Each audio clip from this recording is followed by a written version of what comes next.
Welcome, guys and gals, to another episode of Show Us, Don't Tell Us. And good heavens, we do indeed have Michael Bejas back at the, he's running the show is what I'm trying to tell you. And so anyways, Papa has a chance to sit back and as opposed to run the show.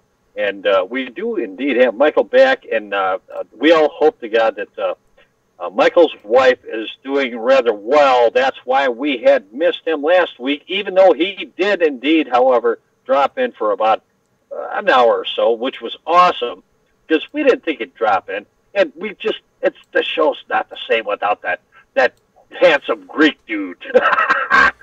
So anyways, he did indeed have a chance to drop in last week, which is awesome. And his wife is slowly but surely getting better, hope to God. And we move along from here. Anyways, welcome back. Michael is engineering the show tonight. And we have a fantastic guest tonight as well. And I'm going to roll this right over to Papa Bear and let him move along. Well, thanks, Skillzzz. Goodness. Thanks for listening to Show Us, Don't Tell Us on the L&M Radio Network. Briefly, I just want to go over a couple of things. Last week, I mentioned something about the Treasury Direct Accounts with the routing number to the global debt facility and all that. And after trying to use this through PayPal, it did not successfully go. So someone else was actually arrested, and they're going over this case down in Washington, D.C. So anyway, that's probably not the thing to do. So just hang back. We're going to have some more information, but things are going to be happening fast now anyway. And with that, I just had an update from last week. And with that, I'm going to go ahead and pass it off to Michael Bejas. Mike, how you doing, young man? Well, good morning, everyone. I'm going to say good morning, good very early morning.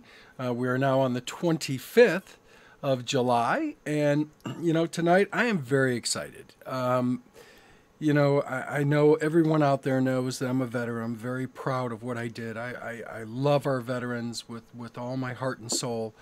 And I am so honored tonight. We have such a great guest, Carter Davis here. He's the founder from Lift for 22. And I'm going to tell you something. Our brothers and sisters over there in the different areas of the world, they go through an awful lot, and we take it for granted. We don't really understand the freedoms that we get to enjoy from them standing on a wall. And, I've, over the last few years, I've worked with veterans, and I can just tell you that this man here he is a special kind of hero. So without further ado, I am going to bring him in here, and I'll let him give you the bio, because I don't want to take anything away or trample the cape of my superhero there. So Carter Davis, thank you, and welcome aboard to Show Us, Don't Tell Us. Really? Well, thank you guys for having me, guys. Well, glad to have you. Do you want me to dig right in here? Yeah, tell us a little about yourself and what you do, and a little background. Let the chips say. Well, I was born out in Portland, Oregon. I don't know if any of you guys have spent much time in the northwest of this country, but it is beautiful. Grew up out there in Oregon, near Portland.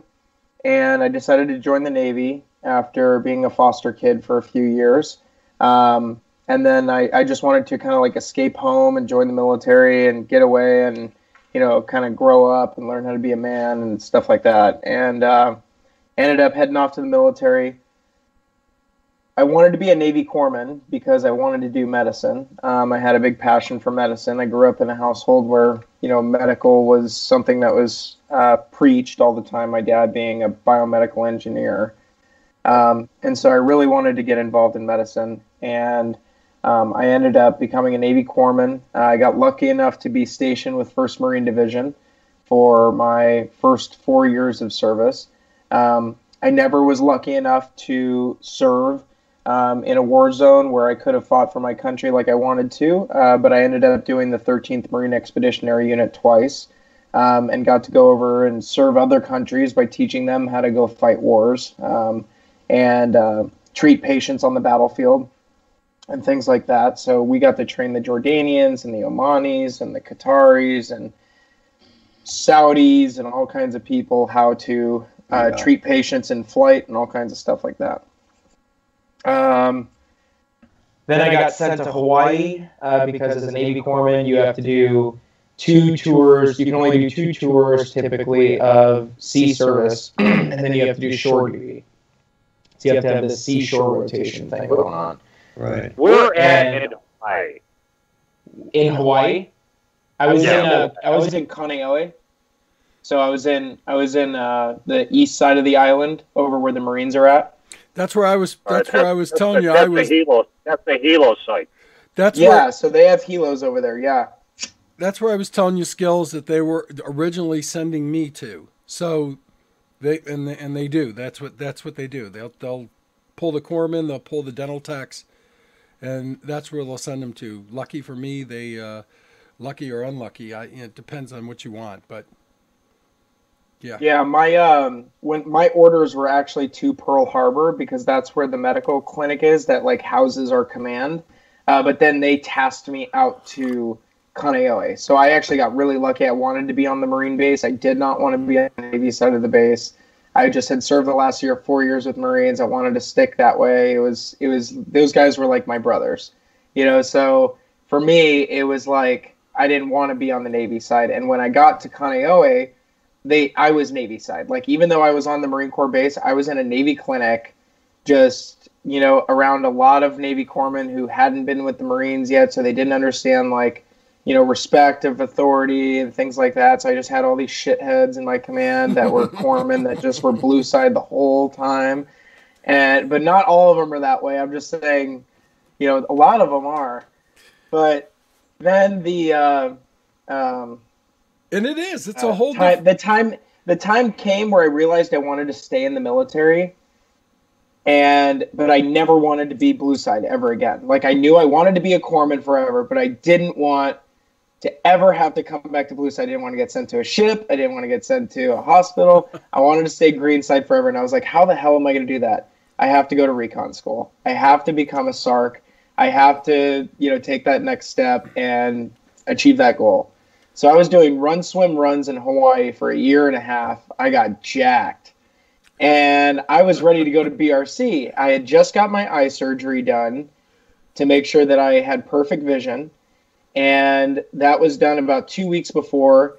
And then I decided to pick up a soccer team on the weekends to keep up my cardio while I'm doing all this heavy lifting and swimming.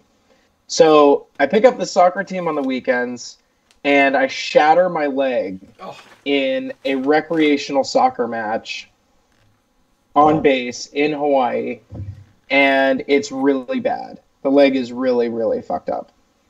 So the tibia is shattered all the way backwards. The tibia is shattered. It's all spiral fractured out. The tissue's destroyed. I lost 2 nerves. The belly of the calf muscle's gone in my right leg.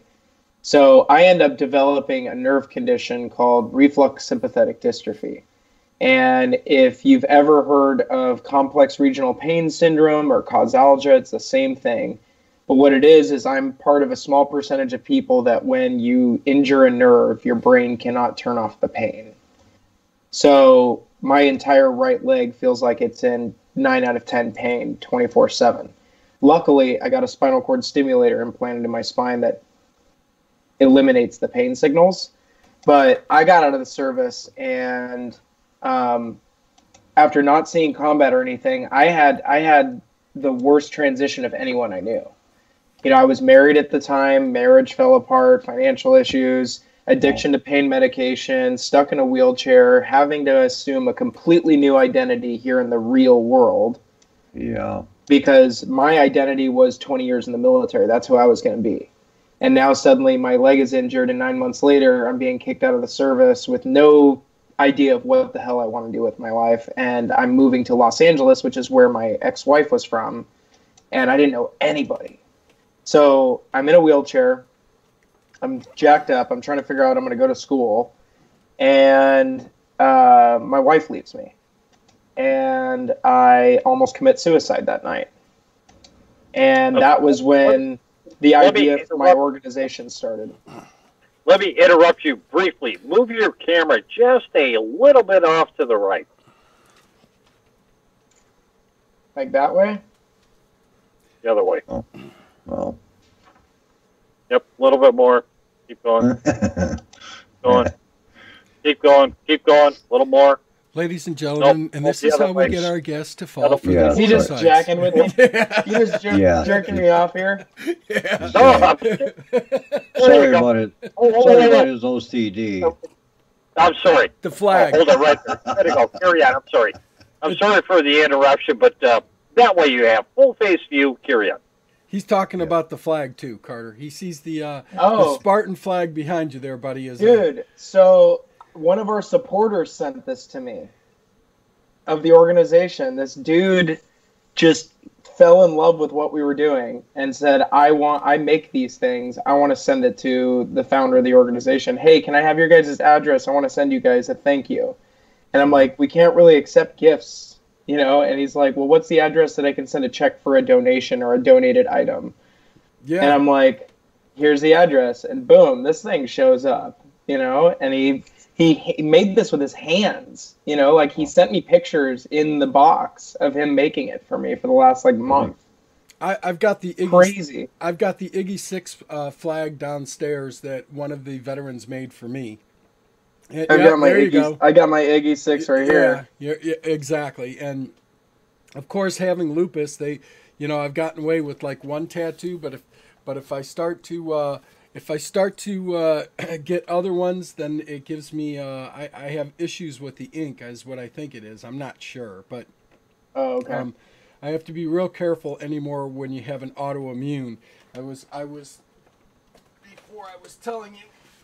That's it, Carter. That right there is my health record. Oh, bro, hang on. Mine's sitting right here. Yeah. You want to compare thickness? And away we go. Let's do the thickness test. Look at this. It's a telephone book, for God's sake. Oh my God, yours too. Jeez, oh man, 2 telephone books. Look at that. Which Welcome was to our the medical yellow? library. This is called and he knows, he can sympathize. This is the You guys, I think we're the first ever 2 veterans to measure each other's medical records like dudes measure each other against their wieners. That was like us measuring up our medical records right now. It's, you know, Right. I don't think that's ever happened before. oh, that's classic. This will be that's great. So A lot of so- records. Oh, my Show me God. how big it is. Oh, All right. when you go down to the VA, it's a special place anyway. I got to tell you. But it's Been there. The Navy guys are the only ones who get all the gay jokes, so we have to take a lot of shit. Okay. We do. Yeah, we do. But you know what? It's like Those silly sailors. Well, I always tell my Army buddies, and I said that's okay. One of them told me before. He goes, you know what those flaps are on the back of your, dress whites. You know what he's going to say, and he goes, that's so we can wipe off when we're done. And I said, listen. I said, don't be jealous of our uniforms. I said, we know the Army needs heroes too. I said, that's why we're the Navy. So Can we look and on the black side of this? I mean, comical stuff, but as opposed to crossing the equator, man. Actually, the Navy is the only sanctioned military that there is. I got my Shellback card right here. Oh, you lucky. Where's your shellback card? I don't have one. I never crossed. I'm a pollywog. See, you're a Davy Jones. Look at this. That shit means I've been hazed, man. Yeah, you have. And I keep that right here at my desk. I look at that every day. Right here at my desk. I'm jealous. And my neighbor across the street, he's a shellback and a blue nose. Oh, that's awesome. Yeah. So I had some golden shellbacks on my ship. Yeah, you guys haven't enjoyed the celebration of crossing the international date line or anything like that. Yeah. So it's ship celebrations. Ship celebrations all in the engine room. Yeah. Yeah, the farthest I got out was to go test anchor windlass. That was about it. And you only go out about 50 miles, and that's about it. So Captain Neptune. Oh yeah, there's all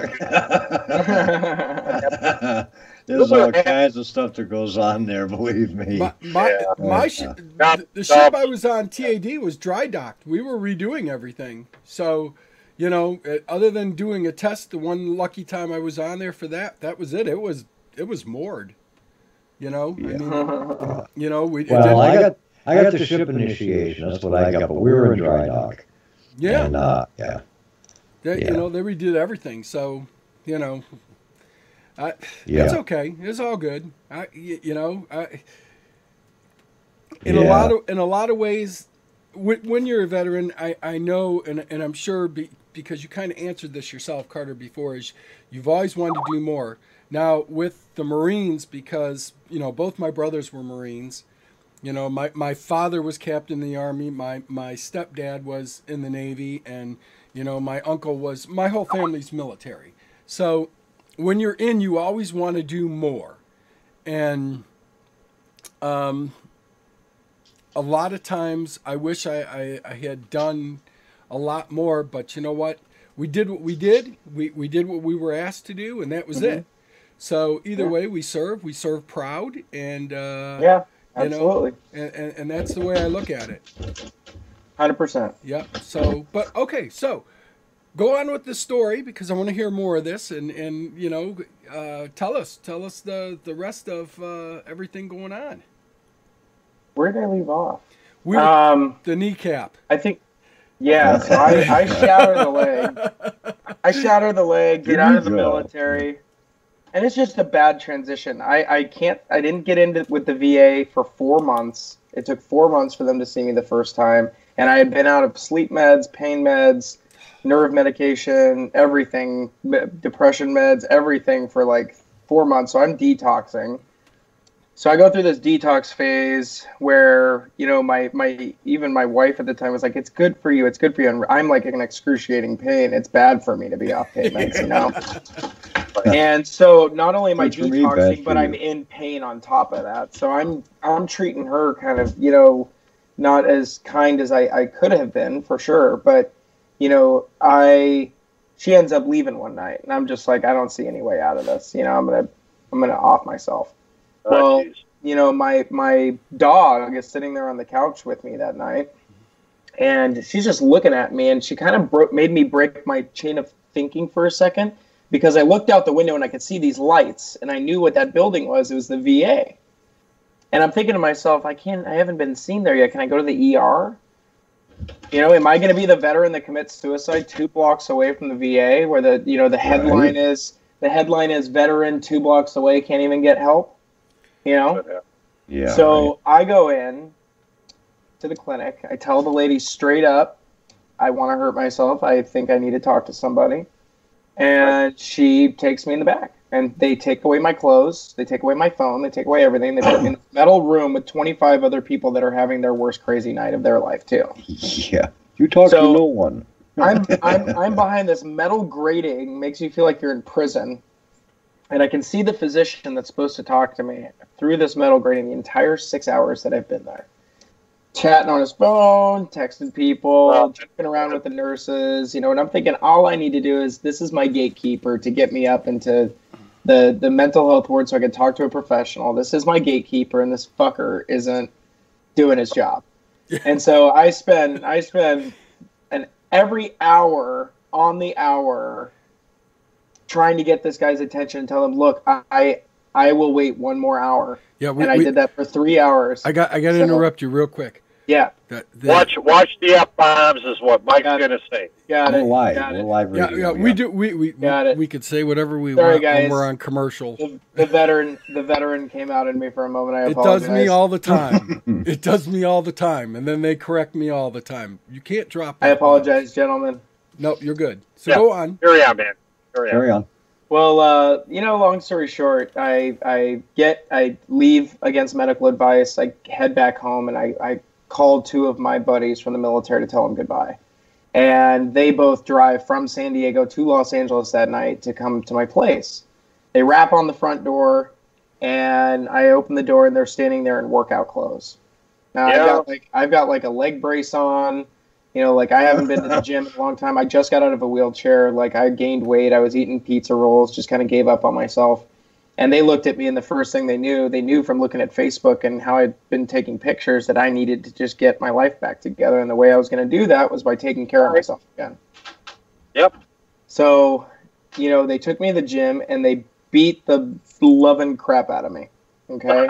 And they beat me to death. They beat me so much that I could not breathe. Okay? I was literally bent over on 4 limbs, breathing from the butt whooping that I was being given. Well, and are you gonna be kidding me mode? That's what mode they were. Yeah. And 5 minutes after the beatdown had ended, I rolled over onto my back, and I looked up at the ceiling, and I could just not feel the anxiousness or the stress or the anger that I'd felt earlier in that day when my wife left me. Yeah. See ya. And so if I exhausted my body, I could exhaust my mind. That was the concept. And we needed to get more veterans back into the gym and off the bar stool and, you know, handling life better, you know, getting back into what is important in life, which is taking care of ourselves. And when you do that, your life starts to be taken more care of because you implement those same mental health strategies into your life. You start attacking goals in the gym, then you start attacking goals in your life. You walk out of the gym with the same mindset you had in the gym. You just go do it out here now. And that was the mindset that we created, you know, with Lift for the 22. The whole organization is a godsend, 100%. The story Amen. of how it became what it became, there is no doubt there's divine intervention involved because everything was luck. Everything was luck. With the people I met, the connections that were made, the speediness of that process, my personal development as a CEO, from being a nobody guy living on a drug couch, working an overnight security gig, trying to get by and barely getting by, you know, and starting this organization that has somehow done what it has done has no bearing on reality whatsoever. The organization was started by one gym owner. I started the organization, but a gym owner reached out to me and said, I want to give you free memberships. And that was it. Light bulb above my head, we have to replicate this idea. So if we replicate that and we get more gyms to do that, we have a really low overhead operating nonprofit that is capable of putting out thousands of gym memberships every single year without spending a penny. Right. You just get them to give you a few in every city in the country. You work with one gym in every city in the country. You get each one to give you a few memberships a year, and you can help some local veterans. It's that simple. Right. All we have to do is connect them after that. Connect the dots. Let me ask you what now, because I've worked with so many different veterans on different things, and some of them have so many different problems. Is it for combat veterans? Is it for veterans with PTSD? Is it for veterans all around? So this is where I piss people off. This is where people will disagree with me, and I'm okay with that. I believe in my experience. I didn't need to experience combat to understand what I'm seeing in front of me with the veteran community, and what the statistics show that everyone seems to just not Google because they're out there. 30% of veteran suicide is PTSD. Yep, I agree. 70% is veterans who never saw combat. Yeah, well, so what's the problem? The problem is transition. The problem is some sort of failure occurs in life that causes us to snowball because of the way we are mentally wired, and we're committing suicide. We are also committing suicide within 45 minutes of making the decision to do so, which means we are not having a chronic mental health issue as the veteran community. We're having an acute mental health issue as a veteran community. We are having a crisis that cannot be rectified in their mind, and suicide is the only option. Yes. That is what's happening. So, we need a 911 force to deal with this as fast as an ambulance can deal with getting to a patient. Oh, and that's what the gym provides. If we have one location in every city in the country, and we have a network of veterans already there that work out together every single day. Yep. They see each other every single day. It's not just one day a month. It's every day. They're seeing each other in and out of the gym, asking, how's your mama? That kind of interaction over and over and over and over again in a healthy environment rather than inside of a bar is what's going to create change. It has to be every day, man. Not only that, what's awesome is what Michael has been doing for years and years. Michael could be sleeping in the middle of the night, get a phone call, bang, he's up to help a guy in a New York heartbeat, man. He'll sacrifice his time to help out a man in need, period. And you know what? That's how we all start. When you get to building an organization, building a company, whatever it is, it starts with something that you sacrifice your time to make something better, make someone else's life better. That's where I started too. I slowly became the one guy that got tagged in every single post on the internet of someone being suicidal. I would literally be on my Facebook, and suddenly out of nowhere, I started noticing everyone is tagging me when someone's suicidal. Why? Yeah, I get that too. And it becomes very stressful. I know what you're going through with that too. It's very. Well, go ahead, Michael, and I gotta chime in. I have a story to tell. Go ahead, man. It's very stressful for the point that because and my when you get handed that flag, it's a whole different world. Yeah. It's man. I'm not going to go down that road. I can't leave them. I can't. I can't do it. And I'm going to answer that phone, and I don't care if it's 2:30 in the morning. I don't care if it's 4. It was my wife and me at Christmas time, and I said, I have to take this call. And it was a veteran sending me a picture of him on the edge of a cliff about 100 to 150 feet up. And he said, You've got 1 hour to figure out how to keep me from doing this. I stayed on the phone with him for 6 hours. And, and you better be at the top of your game. And that's all I got to say. And it's exhausting. And it is. And I've talked with him a few times, and when he's gone, and it leaves something on you too. Well, sure, it leaves something on you every single time as well. And with him, he now is away from all of civilization. He's out in the woods. He was a special, and why he related to me. And I did ask him one time. I said, why?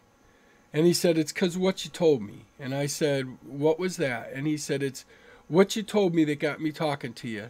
And I guess I had said at that time, and I say it on here every once in a while now because I firmly believe, I didn't think of the importance that it had, but I do now. And I said to him when he was having these problems, and I had said, if I don't carry you today, right now, who's going to carry me tomorrow when I need it? That's right. And that sunk into him, and we stayed on. And every once in a while, he'll pop me a little sign that he's okay. He doesn't converse much anymore. I know where he's at.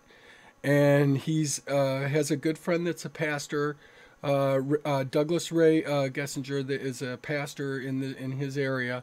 And Ray and I talk a lot, and and message each other, and I'm like, how's our boy? And he said, he's okay, you know. Other than that, you know, and people were looking for him, and I told him, I said, leave him alone. When he needs something, he'll come to us. He will. He'll come to us. And every once in a while, he just, you know, we know he's there because he'll pop onto my messaging and he won't say anything, but he'll do a couple of whatever signs just to let me know he's okay, and that's it. And he's been okay now for 6-7 months. And that's what he wanted. He just wanted to get away from everybody and everything. That was his way of coping. Yeah. And it's isolation. Yeah, and that's what he wanted. And, you know, he's in nature, he's happy, he's good to go. Cool, man. So, you know, but it leaves an imprint on you because you really have to put yourself in somebody else's shoes. You have to feel every single thing that they feel. And you know, so when they tell you, you know, a lot of people, and we hear this a lot because we're veterans, and we hear a lot of people say, oh, just go bomb them, invade them, go do this. You know what? You have no clue what war's about. You have no clue. You have no clue of what is left behind. And imagine you what have no value for human life. No, and they like don't that. know. Right. They No think empathy. Yeah, they just think it's something easy. You know, these guys go on out there, and I'll let you tell it, Carter, but you go on out there, you're tasting the dust storms, you're smelling the blood, you're tasting the blood, your senses are rolling 24/7 on every single thing you can imagine every single day. And you know, I don't know how much quiet time, I've never been there. But I see it in my mind. I can only imagine you're fighting the indigenous life over there between the, you know, the different creatures and everything else, and you're out in 120 degrees, and then all of a sudden it's 90 at night. You know, it's like wintertime, man. That's cold, hot. And, you know, and then you see guys wrapped up in a blanket that's happens to be a United States flag, and they come home and somebody's burning the damn thing. You know? Give me a break, man. You're burning what we value, what we love, what we go through. And then they get surprised when they get the crap kicked out of them, and a veteran comes and rips it out of their hand like it's a big surprise. What the hell did you expect? This is something. Right. This is our family. This is our family crest, our family name right here. And you want to burn it because you're pissed off and you're a protester. Yes, you have that right. But you know what? Just because you can doesn't mean you should. You got a right to get your ass kicked at that point in time. You know, we fought for that right. We gave them that right, but it doesn't make it right. Just, I don't know how to explain it, but I understand what they go through. I see it in my mind. I understand it. And how can you not have love for these guys and feel sorry for them and want to help them? How can you not do that? So when I see somebody like you step up to the plate and do the things that you're doing to get us off of the drugs, for me, it was 28 years, man. And you want to name it? I've been on it, from lithium to Prozac to Effexor to Lipitor to Effexor. Effexor is what almost killed me. Effexor is what made me feel the worst. Well, I've had Effexor XR, or extended release. That drug is nuts. The Latuda did it for me, and finally Jeff, Latuda is a big drug. That is a heavy hitter. Yeah, and he came over. He was an Army Fisker, so he was front line, and he came over. My wife had called him, and she said, "You got to come help Michael."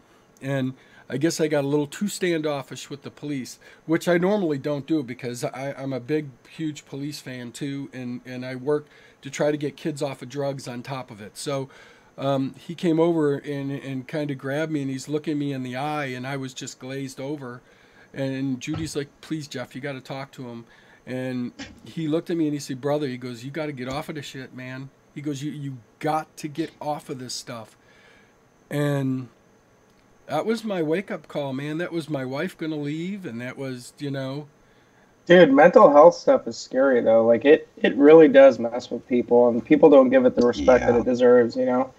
My brother's a bipolar schizophrenic, You know, that you see that deteriorate at 18 to 25 years old, completely deteriorated in that amount of time. You know, it's mental health is like, it's really real, and it's really scary for the people who have it. You know, they're inside of there thinking like, how do I properly communicate this? Like, how do I, you know, and especially guys with PTSD, they have the hardest time. Guys who are like really anxious and stressed out all the time have a really hard time reading other people's emotions and being able to respond appropriately. That tends to be like my hardest thing with a lot of people. And a lot of my other buddies' hardest things that they can do, you know, is trying to. It's all encompassing. You know. It is. Well, And the bottom line, if anything you take and put in your body alters your personality in any way, shape, or form, get rid of it. Mm-hmm. It's easier said than done, and it is. Yeah, it is. It's I'm easier sure. said than done. Sure. And that's why we have, listen, 22 a day. I'm going to tell you something. That's probably a low figure. Okay? That's probably a low figure. I would guess that it would be really much higher than that. Well, but 22 was the number released in 2012. In 2016, they released a new study showing that 20 veterans commit suicide a day. It was a more comprehensive study. They did get every single state to report, and they got much more comprehensive data, and they backdated it back like 5 million records or so. But the epidemic itself, I agree with you, is much higher. But the VA's numbers is like the number that everyone wants to pull out of their ass like all the time. But really, everyone knows it's higher. It's way higher. Yeah. Way higher. You know, so we are really trying to make a dent in, you know, this epidemic. If we're going to make a dent in this epidemic, radical change has to happen for the community. Yes, it does. And Based on the reliability of the VA, how can you even believe their numbers? It's not a matter of believing their numbers. It's more a matter of making them more effective at dealing with the numbers. Okay, here's the way of looking at it. But the other biggest problem, though, that a lot of people are missing is that 7 out of 10 of the veterans that commit suicide are veterans who never checked into the VA. They never even checked in. But what I'm saying is, you know, the VA is only a piece of that number. You know, Well, there are yes. other numbers in other places that would change that statistic. You know, so that, you know, yeah, I think we just like can't agree on a number. It's not. Yeah, no. When it comes to numbers like that and quotes and things like that, I just blow them right off. I don't even think about them. Yeah, it's not 22 suicides a day. It's 22 veteran suicides a day. There's a difference. I get it. You're not counting the police officers or the fire department or the ambulance drivers or the doctors and the other people that really PTSD affects or the But I'm not saying it to be argumentative. What I'm saying is that number could be higher. Oh yeah. Because you're only basing it at, you know, from one location. So I'm just, you know, to combat this. So like for example, in Oregon alone, these are the specific statistics for Oregon, which was the most impressive state of all the states in their reporting. Veterans only make up 3% of the Oregon population, but we make up 18% of all suicides in the state of Oregon. Wow. Okay, yeah. Wow. That's staggering. So, exactly. You know, that alone speaks volumes. If we only represent 3% of the population, but we represent 18% of all suicides, that means we that's a lot. Yeah, we're failing. That's a lot. We're failing. Yeah. And I think it makes it hard because Actually, who's failing? We're not failing. No. Well, I don't even know if it's the system, really. You guys have to realize, let's talk about, you know, temporarily politics. You have a polarized country right now. You have veterans coming home from the service, or typically on this side. I would say per capita, majority of them are. And then you have a few that are on this side. But either way, you come home, and depending on where you move home to, assimilating to society right now as a veteran is very complicated because you're used to this tribal atmosphere in the military of I have his back, he has my back, we watch each other's backs, to I don't have that anymore, and who do I trust? And wow, I was making $60,000 3 months ago, and now I'm making $25,000 flipping burgers at Sonic because no one else will hire me because I don't have the skills that I need, and I'm in school full time, and I have 2 babies at home, 2 kids, with my wife, who is now stressed out because of financial issues, and now we're having a custody battle, and now we're committing suicide. Right. So, and you're talking about being in charge of $1 million equipment. I mean, we're entrusted to lead, we're entrusted to run things, and then all of a sudden we come back here, and nobody, you're just another person. Why should I trust you? You've got to earn my trust. And that's what it is. I think that's a lot of it. You're lost when you're put back here. I had a very hard time.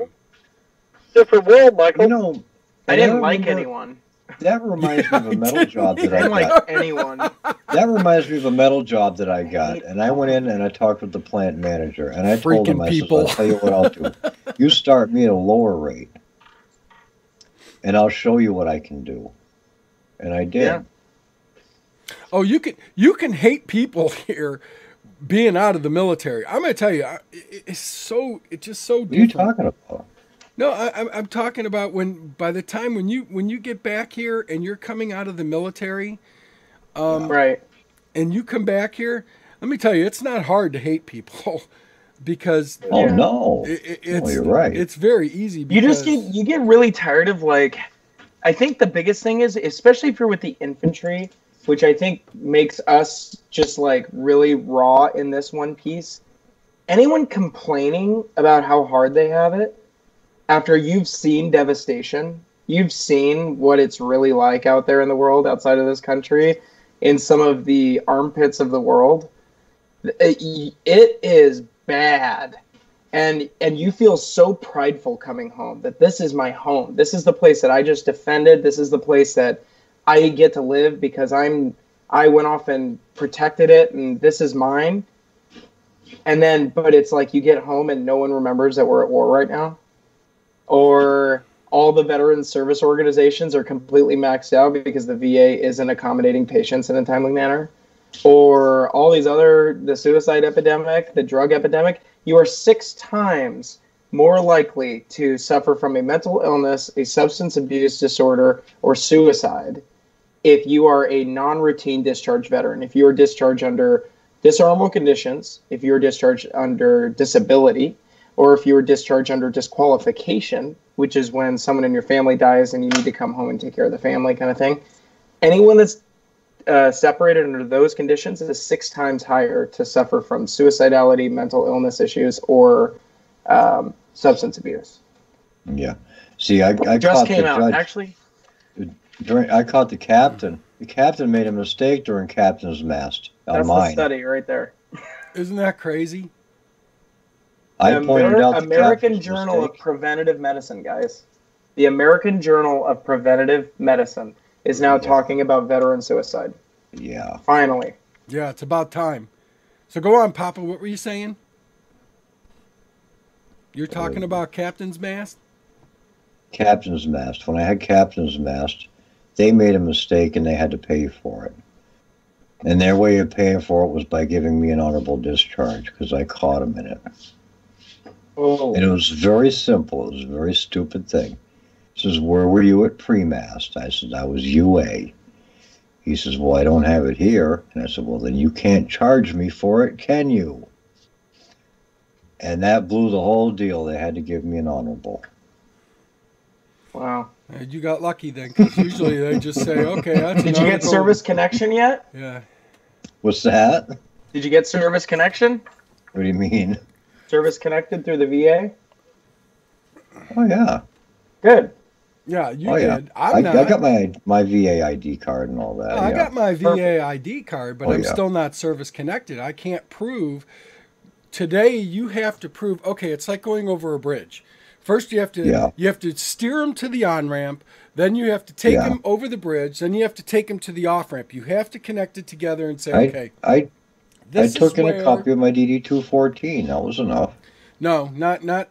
It's different. Not for disability. Not for disability. No. It's. I'm not getting any disability. No, there's no disability. Yeah. See, and this is where I'm in the process now, and you have to be ever so careful because, first of all, you have to fill it out every year. You have to fill it out.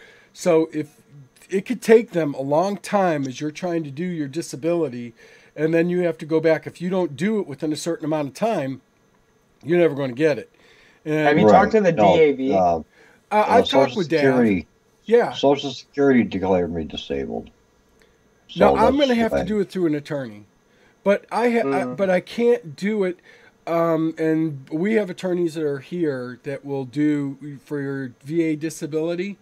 I can't do it right now at the specific time because going through and figuring out everything with, I'm trying to link lupus and sarcoidosis with either asbestos or beryllium poisoning from the non-precious metal that we were using. It's very hard to do. I've got to go through painful tests in order to do it. So I've got a biopsy coming here because when I had sarcoidosis, I have granulomas on my lungs. There's no rhyme or reason why sarcoidosis comes, so there's no link to it, what causes it or anything. I don't know what to do at this point. And I've talked with a lot of the other veterans, and they're like, okay, you got to do something. And I've had too many things. I mean, you know, the lupus killed my my gallbladder, my appendix. I've had encephalitis a couple times. You know, the sarcoidosis. It's been a lot. It's been like you saw the record. It's thick. It's deep. And really, I'm lucky that I'm alive from back, from a few years ago. I was really lucky. And I have an allergy to narcotics. So when I have an operation, it's Motrin, baby. Yeah. Ibuprofen. Motrin and change your socks. If I'm wrong, guys, we're coming up on a break. We'll have that. I think change your socks. I know sooner or later here, my little alarm thing will ring, and then we've got 3 minutes before our break. I have to use the alarm thing, or I'll always forget. Okay, so where are we going today? I mean, how much are we going to expand Lift for 22? I mean, what can we expect next from you? Like, do you have other ideas? Well, we've got big plans with the organization over the next year. We are going to try to hit 400 gyms. We're at 206 right now.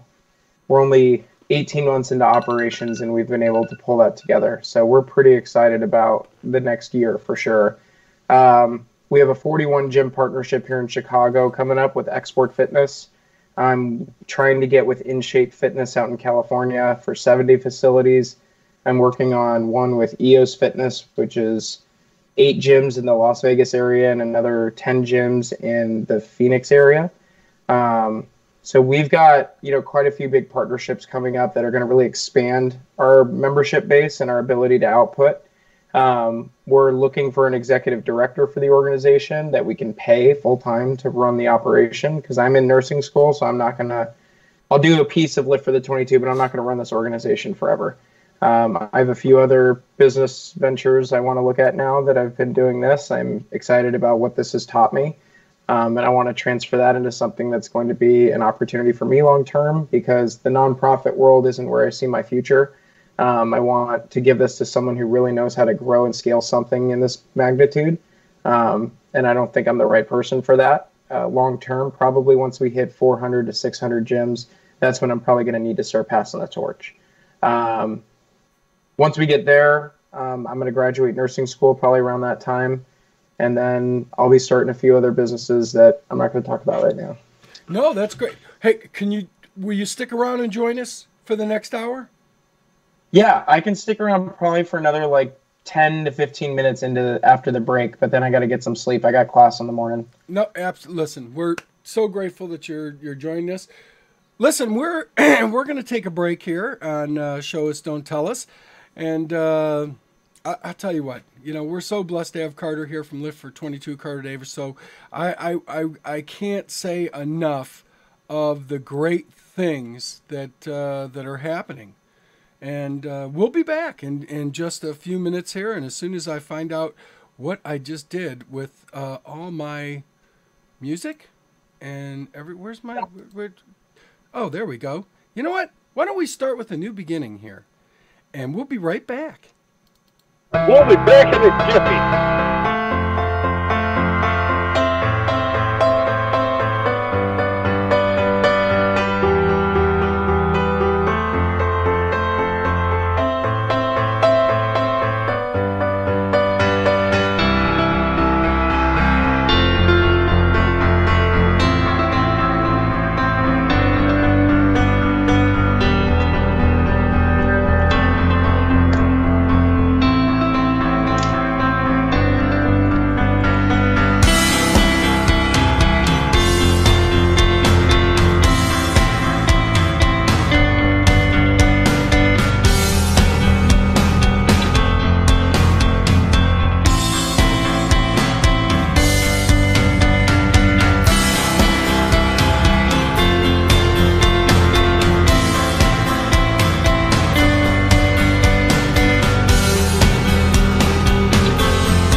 Open Eyes seeks out the heart of matters, looking for explanations in places that most other radio hosts refuse to go.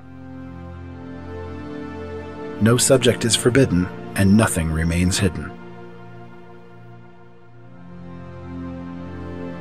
Listen to Open Eyes on the Late Night in the Midlands Radio Network, weekdays from 7 to 9 p.m. Open minds, open hearts, open eyes.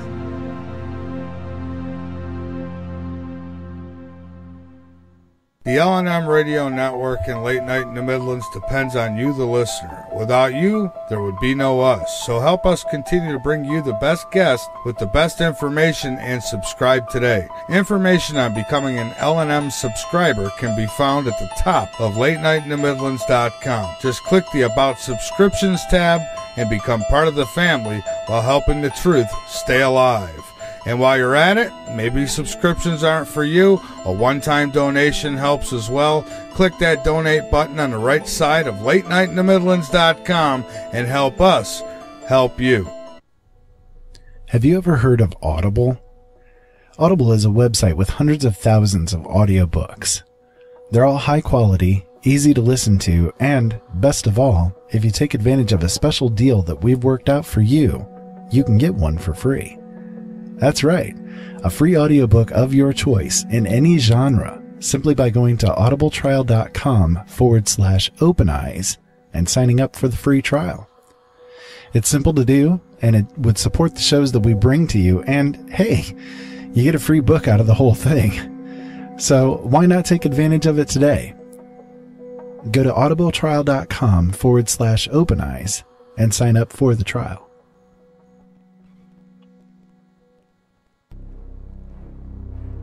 Brothers at Arms is not about being militant, though there is a time and place where that is necessary. Brothers at Arms is not about arguing, though there are times where things may get heated. Brothers at Arms is not about who is right or wrong. There are many sides to each issue. Brothers at Arms is about exploring those sides, about dealing with the issues facing us today, about coming together and, through opposing views, understanding the deeper truths that are in the middle. Join Ira Robinson and Joe Long each Thursday at 7 p.m. Eastern Standard Time on latenightinthe-midlands.com as these Brothers at Arms discuss what you need to know. Brothers at Arms, it's about time.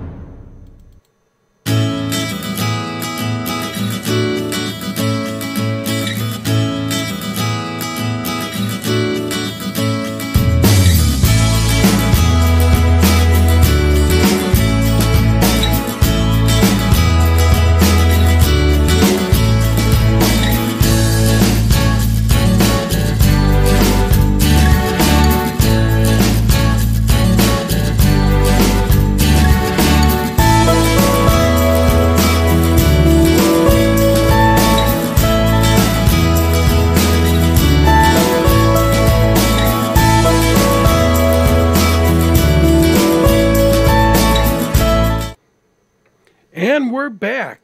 Welcome to Show Us, Don't Tell Us. We thank you while we're taking a little break there. We are back. Gentlemen, everyone back here? Yes, sir. Welcome back to Show Us, Don't Tell Us. All right, awesome. All right. And we have... I think so. Yeah, and we have our special guest tonight, and that's Carter Davis from Lift for 22. And the amazing story he's been telling us, how he got started, everything that he's done, and how many people he's out there he's helping. And it's just incredible, and man, I am in awe. I am just in complete and total awe of watching human beings helping human beings, but watching a brother, especially a veteran, out there helping. And it's important, and it's awesome to see. It gives you that right there in the soul, man, right in the heart. Anyway, Carter, welcome back, and tell us some more. Keep going with us here. Well, our goal, over the next 2 years is just to continue growing the organization, hit that 400 gym mark, and just keep pushing after that. The goal is just to keep outputting these gym memberships. Right now we're averaging 8 out of 10 veterans that are applying to our program are applying outside of our gym partnership network. So they're somewhere in the country where we don't have a gym yet. And so what we're trying to do is just go city by city, wherever those veterans are, and, partnering with a gym that's in that city, giving them a call, initiating the pitch, and giving them, the opportunity to partner with us. And that is kind of how we're growing the organization. So it's just been fun, man. I'm excited. There's a place out this way called Planet Fitness. I don't know if they're nationwide or not. Have you heard of them? Yeah, I know who they are. We won't work with them, unfortunately.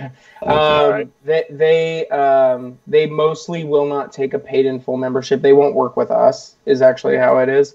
They won't take a paid in full membership, and their environment, we have a lot of vets that want to pick up heavy weight, and if you go into that Planet Fitness area and you drop weight or you make a grunting noise when you're working out, they hit this button called the lunk alarm, and it'll get you kicked out if Really? two people ring the lunk alarm on you. So it's Really? like, it's supposed to be like a no judgment zone is what they call it. It's Right, essentially a gym for people who like to spend $10 a month and not go to the gym. You know, that's Yeah, right. It's social, yeah. Okay. Well, Right. okay, so let me ask you this. Like, I don't know if you have anything that's out here in Colombia, but we have the largest Army basic training units out here. Do you look at those areas? where we do. Okay, Yeah, where so- are you guys located? Well, we're all in 3 different spots, which is funny, but we pulled a All right, show give me together. one city. Give me one city. Columbia, South Carolina. All right. So we have Fort Jackson here. So, and then All right, you have a Snap Fitness, you have a Move Fitness, you have a Planet, you have a Brick House, you have an Anytime. and I can work with like 4 or 5 different gyms that I see right here, right now. Wow. I really want to work with. I want to work with Move on a national level. I really want to work with them on a national level. So I'll keep hitting up their corporate office. They have one in Columbia and Sand Hills. Yes, that's a good area. It's off And of Two they Notch. have, yeah, and then you've got some CrossFits. You've got Carolina CrossFit. You got some Planets peppered around in there, but they're not really hogging up the market. No, MU. Yeah, you got some gyms I could use for sure. I've got a Snap Fitness up north. Okay. Cool. Yeah. Up past Dentsville. It's big for because we have so many Army guys out there, and because this is a dense area, and we are having a problem with PTSD. So it might just.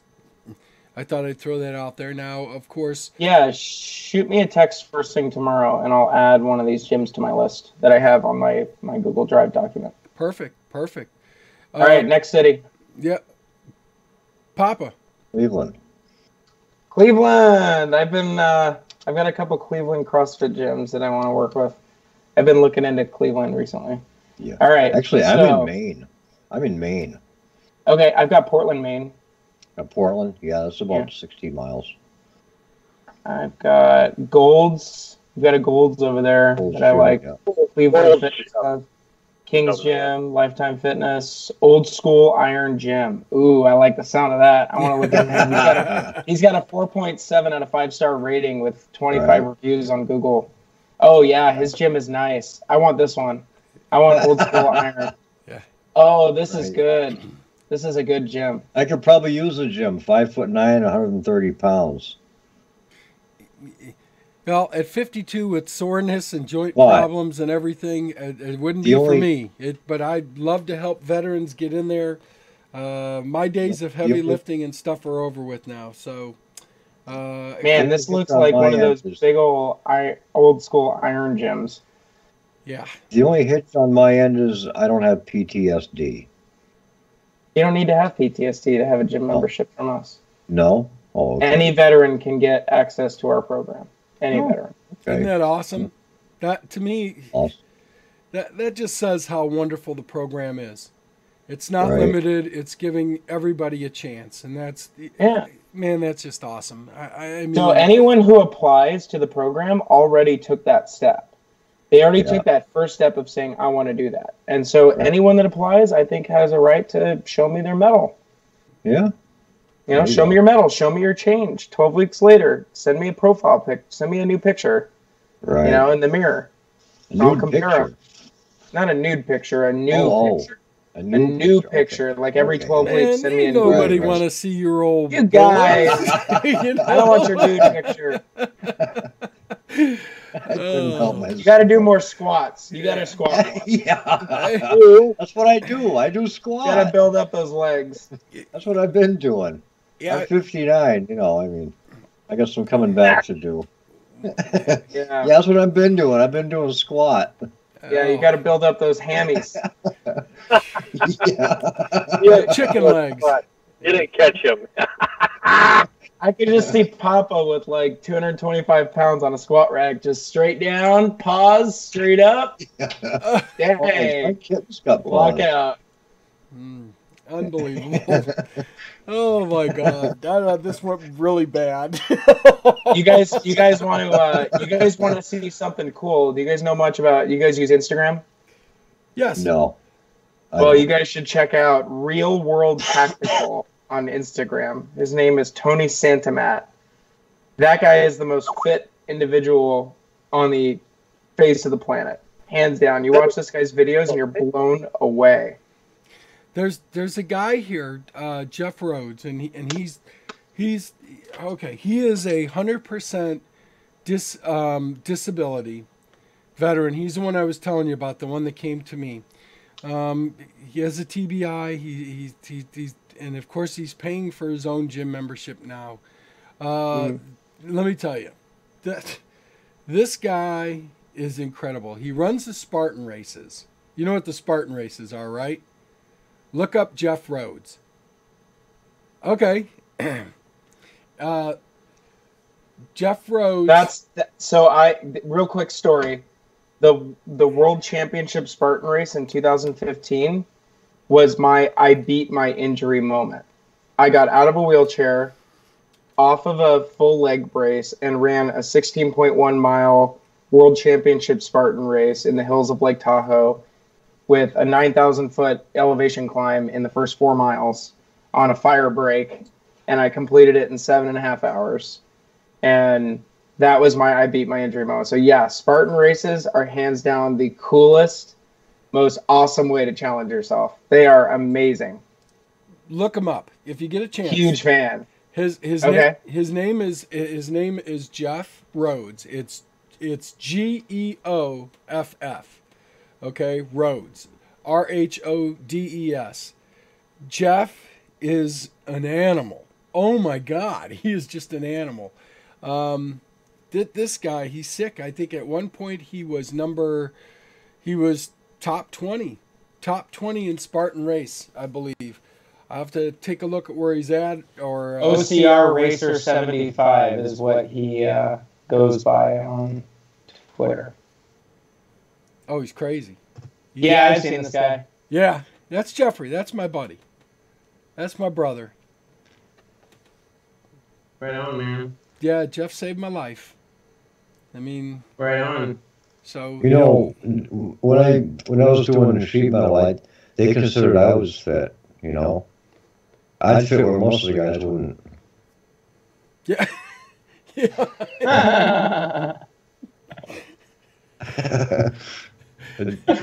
That's funny. Yeah. Yeah. Well, hey. That's just the way it goes, Papa. I'm sorry. Yeah. Hey, we got T-shirts. I got a medium. We don't have medium. What do you mean you don't have medium? Oh no, it's large or extra large or double extra. Dude, I can tell you why. I can tell you why. I know why. I know the answer why. Yeah. I run an apparel company. We don't order mediums ever because they never sell. Right. They never sell. We literally had a stock of a wall of mediums of shirts that we could just never sell. We could never sell out of them. I'll give you my address, send them down. You know. I will. I'll send you one. I will. Give me your address. Text it to me. Right here now? Yeah. I'll text it to you in Skype. How's that? Yeah, perfect. Yeah, no. I'll send you a medium lift for the 22 shirt on me. Oh, you're the man. I take back all the bad things I'm going to say about you. You never say. How come you don't take them back from me? I thought I did. All right. Well. Already then. Hey, Michael, you'll get one too. Michael, you'll get one too. Yeah, you got to send me an extra large. I'm an extra large. I'm 5'11", 213 pounds. You know what I'm gonna draw on the inside of that hat before I send it to you? Uh-oh. I'm not gonna tell you, and we're not gonna say it. But you know what I'm gonna draw on the inside of that hat for you? I know what's coming. I know what's coming. I know. Just for you. Yeah. And you're always going to remember when you look in the hat who gave it to you. And I like this hat. This hat right here speaks volumes. You'll see. It's got the Corman there. Yeah. But then there it is. There it is. That's life, bud. Yep. Oh, yeah. See? That's All right. Oh yeah. Look at the crow. Wait, Michael, you guys. Michael, I- should I show the inside of the hat or not? Please do.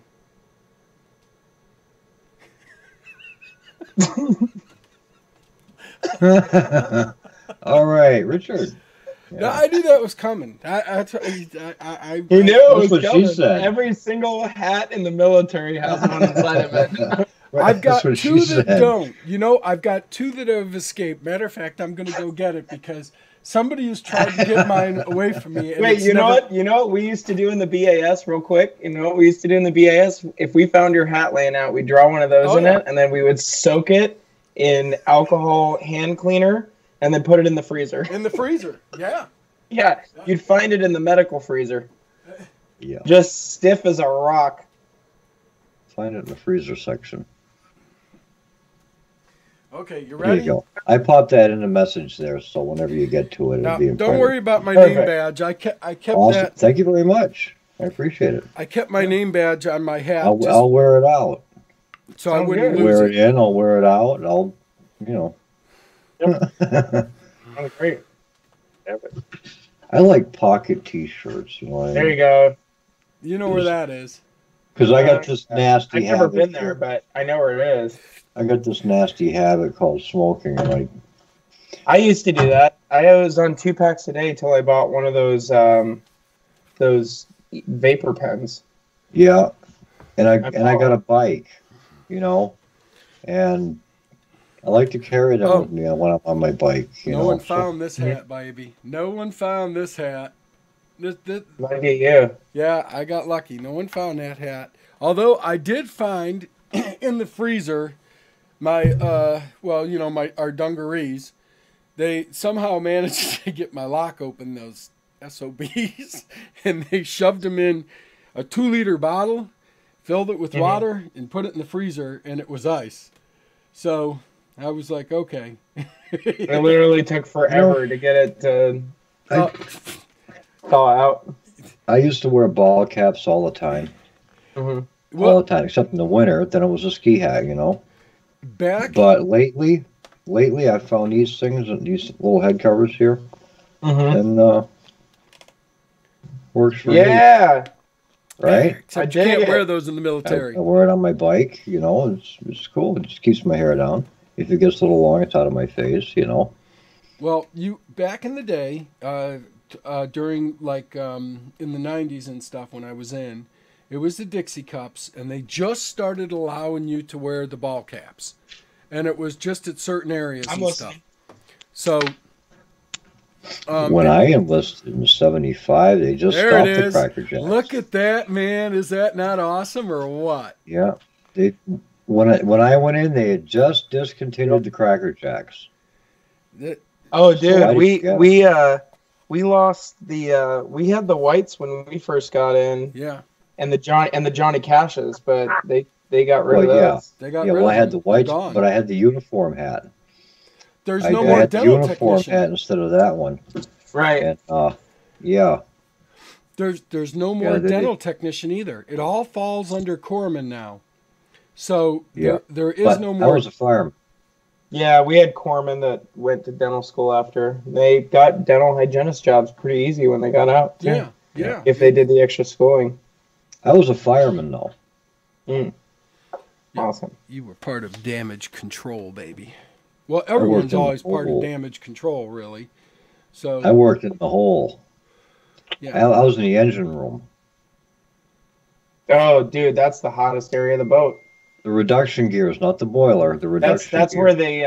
where they found that kid that went hiding in the ship, and they thought he went overboard, and they put a search and rescue squadron out and everything, and they found him in the hole down low in the boat hiding. Yeah. Yeah. Yeah, that must have been a hot week. Yeah. I was on a destroyer. Check this out. The Manly. The Manly destroyer. USS Manly. You were on the Manly destroyer. Yeah, the DD-940. I was on a Manly destroyer. That's right. yes. That's right. No, see, awesome. Yeah. I swear to God, USS Manly DD-940. That's Look it up. awesome. I will. It's cool when especially when you just appreciate, yeah, and you love them. I know we rag on everybody, but I tell you what, there's nobody that we don't love in the military, and it just it's one of those things. I guess it's and it's gotten better today. It's even stronger, man. The ties, Army guys and Navy guys and Marine guys, and and of course the Marines. They're the women's department of the Navy, and we love them. They're good guys. We like to tease them a little. You know what freaked me out? They're actually I come home. tough I come guys. home. I told my father I was on a destroyer. He says, "Yeah, which one?" And I told him. He says, "Oh," he says, "I wired the CPO lounge in that one. All the 8s and most of the 9s. He worked at Bath Iron Works. He did all that work up there at the shipyard. That's where they were built." Yeah, I wired the CPO lounge in that one, and all the 8s and most of the 9s. Yeah. Wow. Well, listen, That's amazing. Carter, I know you have to get out of here. I know you got to work tomorrow. Yeah, I do got to get going. I can't say thank you enough, and thank you for your service. Thank you for everything that you did for this country. We're blessed, and we're grateful. And to the people out there, if you're having a problem, and you're having a problem, PTSD, even if it's not, and you're having other issues or something else, look up Lift for 22. Okay, look it up. It's worthwhile. They're a 501c3, which is a nonprofit organization. Okay, so and Carter, you get donations. I know we did this when we had Stop the 22 a Day. We sold the shirts and stuff and used that money to donate to different things. You have to do that, of course. It's taxes and stuff like that. You have to be careful. You take. How can people donate or do what they need to do? Where do they go for you to do this? Yeah, so people can go to liftforthe22.org. Veterans can apply directly on liftforthe22.org for our memberships. People can go over to our apparel store and purchase a T-shirt to support the cause, or they can make a direct donation directly on the website. Go ahead, Skillzzz. Well, I'll tell you what, Carter, I can't thank you enough. Please join us anytime. You said you have more ideas coming. You didn't want to tell us what they were. So you kind of opened the door to come back and join us again. And I hope you will. I will. That'd be fun. Yeah, I know it's a god-awful time at night. Unfortunately, the older you get, we're up more. I hear you. Yeah. Anyway, the deep end. It was very nice meeting you. Yes. Yeah, it was very nice meeting all of you guys. Thank you guys for having me on the show, and I appreciate you guys a lot. Thank you. Yeah, I'm glad to have you. Thanks for coming. Yeah, and All right, guys. We take care. Appreciate you. All right, man. Take care. Absolutely. Yeah. Take care, brother. All right, awesome. Oh, I got to tell you, ladies and gentlemen. Yeah, the one thing about the military that I really liked, and one of the things that I can say is you meet some of the most incredible people, the most giving people. Yeah. And you would think you would meet the most hardened people, but you know what? They're the most giving people, the most loving people. They it's true, man. They watch your back, you watch their back. That's the way it is. Right. And again, I can't shout it out enough. Lift for the 22. Go check it out. Okay. He's come a long way. He told you his story. He told you how he, almost took his own life. He didn't. Okay. And he found a way, and he's given you a blueprint to recover, to be able to, get back some of the sanity that we lose from transitioning over, from what we lose from coming out of the military into the civilian world. Check it out. It's worth it. Okay. And, together is the only way that we're going to knock this number down and move on from there. But now that we're gone, and again, we thank you, Carter. Please, we hope you come back again sometime. We're going to shift some gears here. And, this is a great time for us because, we get to talk about some other things, some things going on. And with Oh, that, man. Skillzzz, you've been like awful quiet back there. Absolutely. Well, I'm the peanut gallery guy anyways, but I think that Papa has something to spun up. Well, do you remember that guy from Lincoln Park, Yes. Yep. Bennington? Yes. Yep. Okay. God, what a voice. There's a little story behind that, My youngest daughter to see these guys, but so much for that. But I heard something about this, just a little bit. I'm not sure if I'm right, but I heard there was more to his demise. Yeah. His father is John Podesta. really, He's an illegitimate child. Oh yeah, my God, he looks so much like him. It's Really? crazy. Really? It's crazy. so Well- a so-called hanging. Oh, we're investigating this now. Yeah, well, now the family wants, the family wants us investigated. They're saying the media is guilty of a murder cover-up Hmm. because he was going to expose the whole ring. He was going to open up the ring, and it started to come out. Started to come out in one of his songs, but it never did. It didn't come all the way. And there was also another band member who we lost here like a week before. I believe they were tied together. Oh, are you talking from Soundgarden? The singer Yeah. from Soundgarden and from Audio Slave. And oh my gosh. And Chester Bennington. He was from Lincoln Park. And Lincoln Park, right? Right. And then the other And then one, there was the other one. Yeah. Gosh, Yeah. and all of a sudden my mind is going to, come on, people, call in and tell me who it is again, because my brain will slip. Me too. I'm not the big follower of the band members too much, Well, But when this came out, and they showed a picture of him beside John Podesta, it's like, my God, whenever we get puzzled and we have a problem like this, what do? We're going to go to our female person here that can answer questions like this. Hey, Suri, who is the lead singer of Audio Slave? Naming that tune.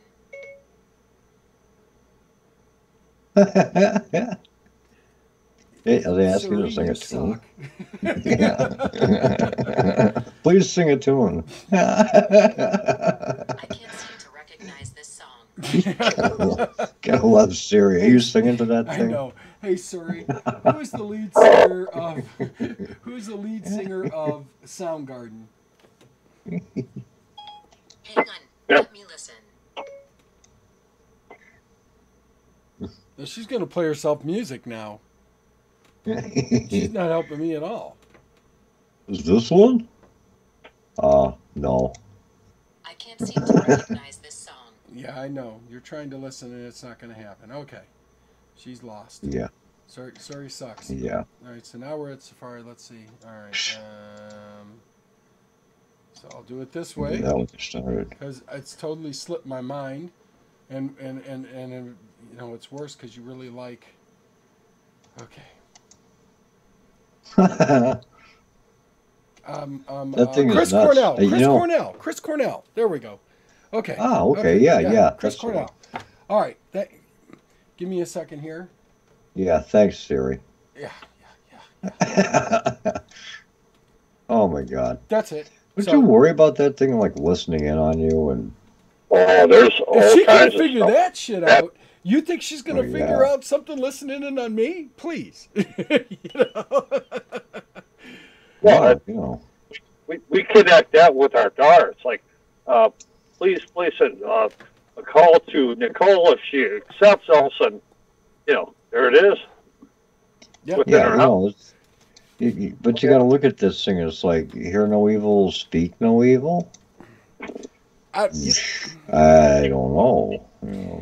They've got this thing out saying that TVs can do the same thing. But anyway, back to your story. So So go ahead and give us a little more info on Bennington what was going on. Yeah, he's the bastard child of John Podesta, who was locked up in the whole pedophile ring, the Pizzagate. Remember Pedogate? Good heavens, man! That set wide open. Spirit cooking, and it was John Podesta and his brother, the two that were actually, they had composite drawings of these two guys who were kidnappers. Huh. Well, Child abductors. It's great. Yeah. Now this kid. The rabbit hole goes deep. That kid could sing. I'm going to tell you that. His voice was incredible. Yeah. I mean, just incredible. He, both of those guys. As a matter of fact, Cornell too. He was one of those guys that he had kind of like that eerie voice, and it just would go different directions. Right. And it's rare when you see the singers do that. But that's why both those bands were great, Oh, yeah. Soundgarden was great. Oh, yeah. They had... Black Hole Sun. Yeah. Well, with Audioslave, it was Gasoline, man. Gasoline was a good tune. But you... You go through, and I'll tell you what, they were just incredible. Good voices. Fantastic. So, Skillz, what do we got going on?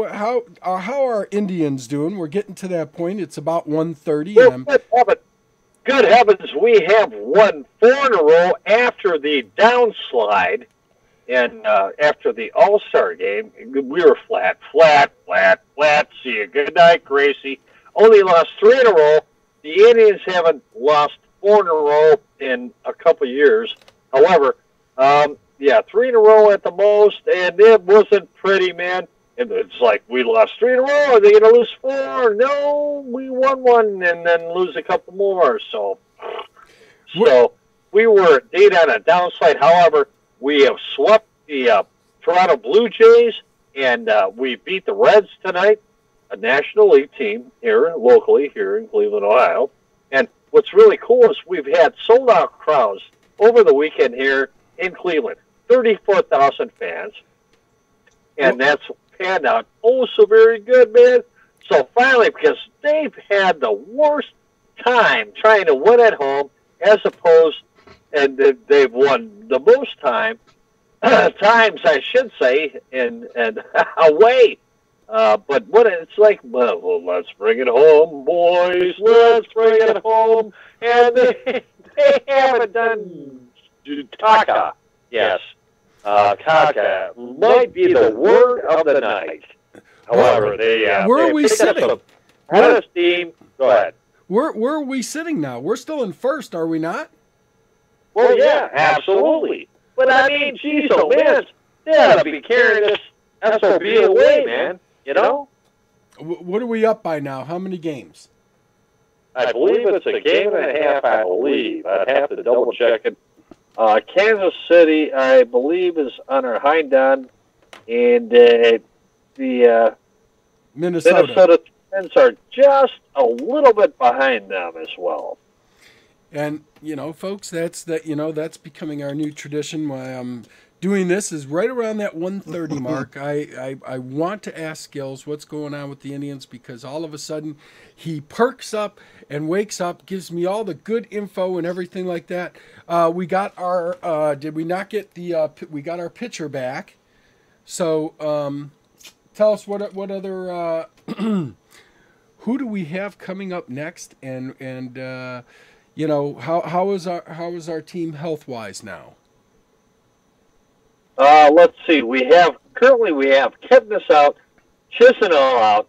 That's a problem. However, we have to bring in indeed utility guys for the replacements, and we have Geyer, who actually hit a double, which brought in 3 runs the other night, and he's been doing a fantastic job. And it's we're not in a detrimental bump stage, but I mean, Terry Francona, after this was the big concern.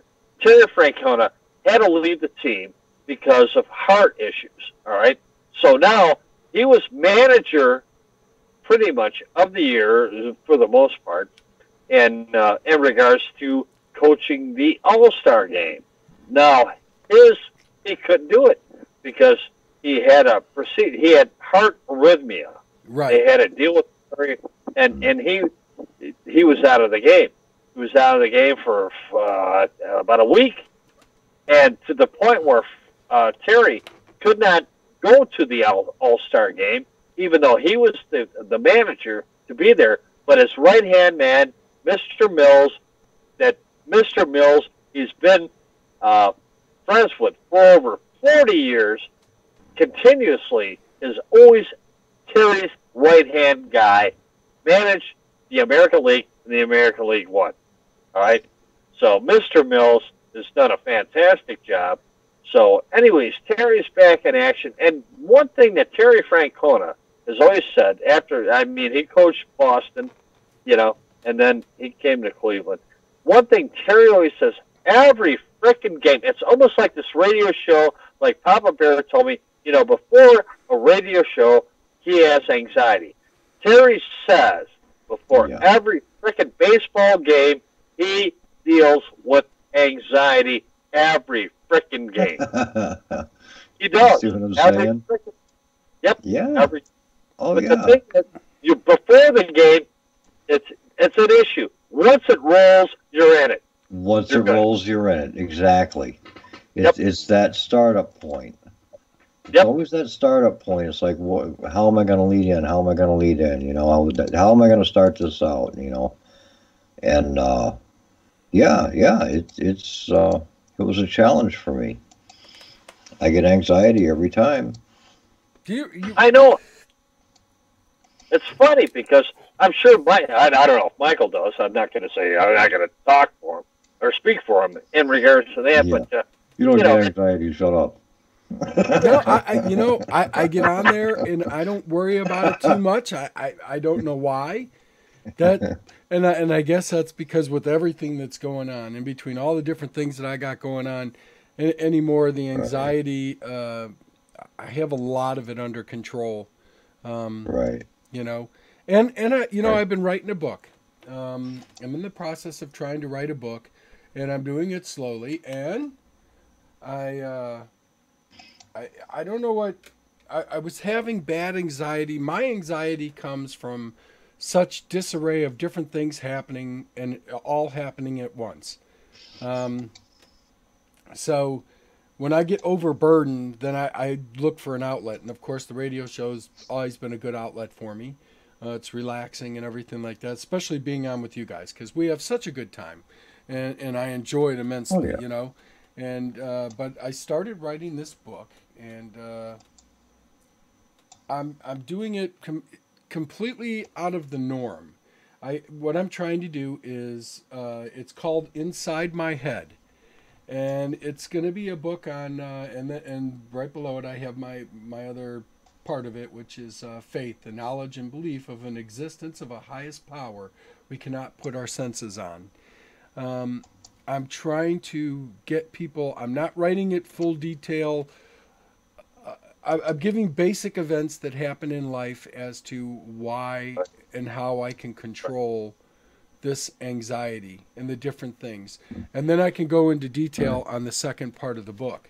But the first one's going to be to try to eliminate the stigma of mental illness. Because, a lot of people, if I tell somebody that I'm bipolar 2, like I was explaining that tonight, to Carter and all the different things that affect me, the anxiety, the depression, and everything like that. If I tell that to some of my friends, I've had some friends that have turned around and walked away. And it's like, really? Yeah. I mean, am I not the same old Mike that you've known for a long time? They don't know how to deal with it. They don't know how to deal with it. And, it's... You get to the point where it's like some things are better left unsaid. Right. And, I can't do anything about it. We talk about this so many times, I can look I can go into the bathroom mirror and I can say, okay, how's your day going? The mirror's not going to talk back to me and say, dude, you're screwed up. That's right. Right. Or, right. Oh, yeah. And I guess that's part of the problem. So I'm trying to write this book because I want to erase the stigma of it. And I think there are a lot more people in today's world that, you know what? I'm not even going to say there's a lot more people. There's a hell of a lot more people because I've seen the rioters. I've seen all the different things going on. A lot of you people have some serious issues along with me. Okay? I'm going to be honest with you all. Okay? I accept mine. I did not want to say that. Yeah. I didn't even want to come close to saying that. That's out of the bag. Listen, the slipper fits. I put it on, you know. It's there, okay? And of course, it's like, you know what? Hey, you know, it's opinion. It's opinion. You know, I really think this planet needs a cleansing, but hey, that's opinion. You know. Listen, here's the thing as well, Michael. Once you finish that book, ship it off to Katie Nealon. Yes. Neely, I'm sorry. Yes. Yeah. Yep. And you know, I'll see what they think because you know I'm writing it pretty much as is because for the reasons that rewriting something for me is very difficult and I don't have the train of thought anymore. I go in too many different directions. Most people see a stop sign, they look at 4 directions. Me, I see 10 to 15 fingers, and I've got to go down each road in my head before I know which way I want to really go of those 4 directions. So that's how I look at it. Anxiety for me and the different things is racing down a highway with no brakes into rush hour and just go ahead and toss PTSD, depression, and everything else in there and say good luck.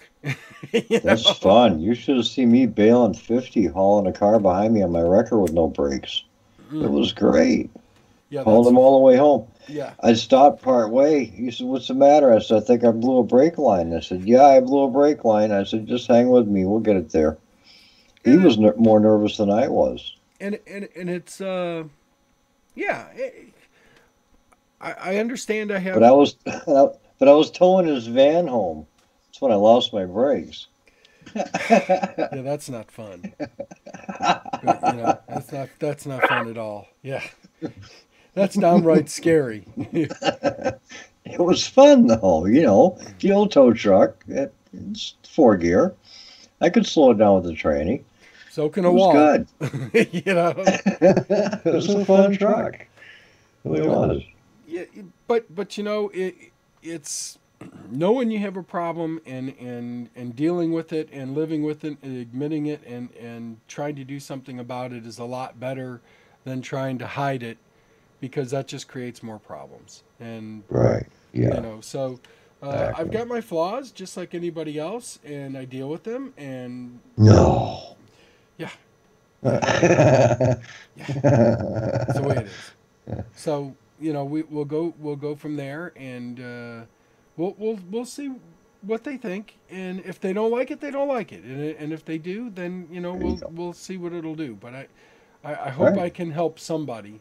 If I can just let them know that you're not alone, and you know there is hope and help out there, we get it. That's all you can do. Well, this takes me back to last Easter Sunday morning. I had come home from work, and I thought I'd roll through my Facebook. Well, there was a kid that listens to L&M Radio, and he was on his Facebook. He was pulling a plug. I mean, he all of a sudden I ran into it. I mean, he was game over. All right. I instant messaged him and sent him my phone number, and I says, "Please call me. Call me when you get a chance. Please call me." That's all I could do until I received a phone call, and I got it. And we spoke for about 45 minutes, man. Yeah. And it went from game over to okay. Pretty much, you can't build your house on sand, cement, and move along from here. Right. I says, so you just have to. I says, good heavens, just reevaluate what you're currently doing, and this is what to do. And so that was my Easter Sunday. I hopefully helped this kid. He's still around, apparently. He is, I believe. And you made a difference. Well, here's the problem. When somebody shouts out and they're going to pull the plug, Yeah. if you're aware of that, guess who is involved? You just got sucked in. You better handle the situation. Period.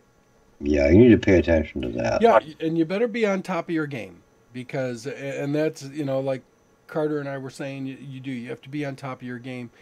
Yep. And that's touchy stuff, too, because, it's knowing what to say and what not to say, and it's very hard to Right. decipher in between the two. That's right.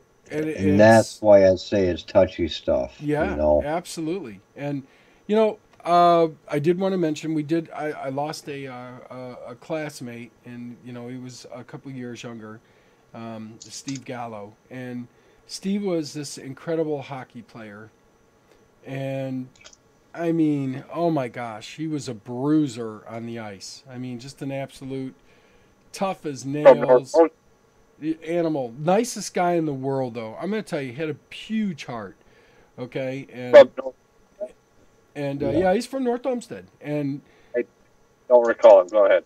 Right, but he was just a great hockey player, and of course, Mike Medicchini is one of my classmates I grew up with, and he was very close with Mike and Nick Mitzionis and a few people, and my deepest condolences to the Gallo family, to all of the friends and everyone like that.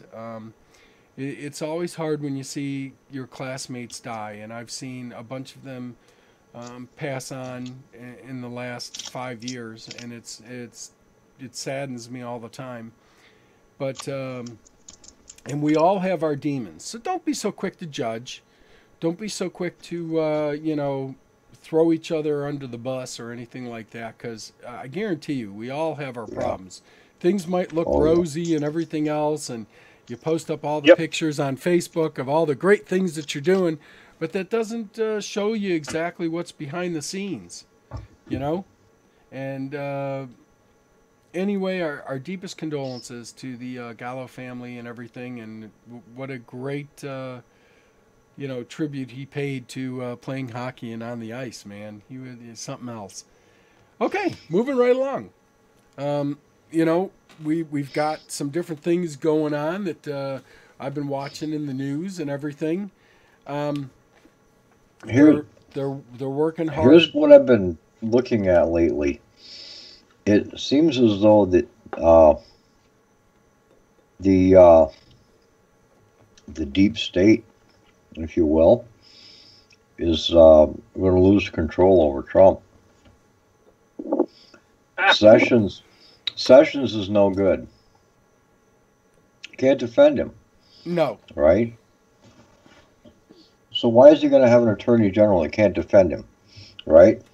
So he's going to have to replace Sessions, and when he does, there's going to be a big uproar. Of course. People aren't going to understand why it's going to happen. They're just going to understand it's going to happen. They're just going to hear about it. And the same thing with Mueller. Mueller's got deep ties with Clinton. He's got a big bias right there. He needs to recuse himself, like what Sessions did, but he's not doing it. He needs to go. No, he feels like he was wronged, and you know what? The thing is that he wasn't. He wasn't wronged anymore to man the moon. So What do you mean? What are you talking about, Trump? Mullins, and he just. Oh, Mueller? Yeah, he's. Oh yeah. Dude, you knew. Okay. Yeah. Where's he getting those mushrooms, man? Yeah, man, you knew. Come on. Oh, yeah. Sell it to somebody else. Don't sell it to us. Just Trump knows what's going on. The thing is, he's trying to drain the swamp. The thing is, they'll set up the wrong people to go. Well, things are finally starting to come around. He's got to get rid of Mueller and Sessions. Yeah, Sessions definitely. Yep, they got to go. Definitely. I agree. Time to move on, and hopefully they all stop focusing on that crap. Let's get something done. So, it's time. Come on. Exactly. It's It's 6 months time. and you're having all this And BS. actually, they're getting things done. The problem is the press isn't reporting on the things that they're getting done. Yeah, they're not good. The press is not good. No. Now I see where O'Reilly and Hannity are going to be hooking up together and doing a show for another network. Really? Yep. Yep. Ah! Oh, I'll tell you. They're going to take the conservative. They're going to pick up where Roger Ailes left off. Hey, is Michael Savage still doing this show, man? Oh, yeah. I see his feeds on Facebook all the time. I always liked him, man. Yeah. It's going to be interesting at the next election. I don't expect, you hate to say this, I don't expect that Trump will be in there. But who are they going to get to replace him? Who do they think that they're going to have up there worth their salt? They think they're going to put Hillary in there? No. It's not going to happen. I mean, what? Pence. Just think about it. Yeah, they can manipulate Pence, right? I'll tell you, Trump is smart. He's crazy. He's like a fox, I'm telling you. He's playing chess with these guys. Well, he's a businessman. He's not a politician, and period. He's not a part of the bar. So. And he's not one of the boys. Yeah. Nope. And they don't know what to do with him because he's not. He doesn't play ball We with can't him. handle him. No. We can't handle him. He's a 70-some-year-old guy. He's a businessman. He's going to clean up the mess. It's like, you know what? There's too much waste here. We got to clean it up. And you've got people over in Congress saying, wait a minute, we're counting on that waste. How do you think we get our votes? And Trump's going like, you know what? Don't care. I'm going to have to find a different way. Yeah, I don't care. This is not washing too well. You cannot get through a Tonight Show with Fallon or Kimmel, and I guarantee for every frickin' time, first 5 minutes, got to bring up Trump. Here we go. You again. Oh, yeah. But the good thing about Jimmy Fallon is that he makes jokes just kind of like everyone did about every president. Okay, he's a really laid back guy, and he is funny. That's what Leno did. And yeah, Leno did it. Letterman did it. They all did. It didn't matter who it was. I don't think he really picks. But however, Michael, what's the entertainment value in regards to doing that? I don't get it. No, Leno was good. It worked really good for Leno. As a matter of fact, his ratings were up, but they had to get rid of him before Obama got done. Yeah. You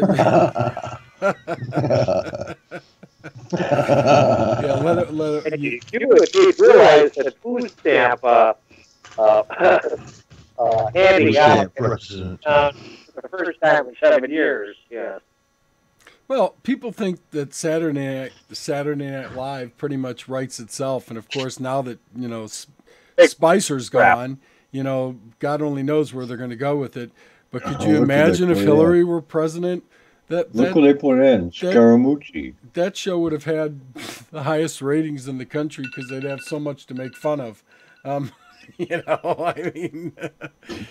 Yeah, you see who the press secretary is now, right? You know what? I have not. Scaramucci. He's a New Yorker.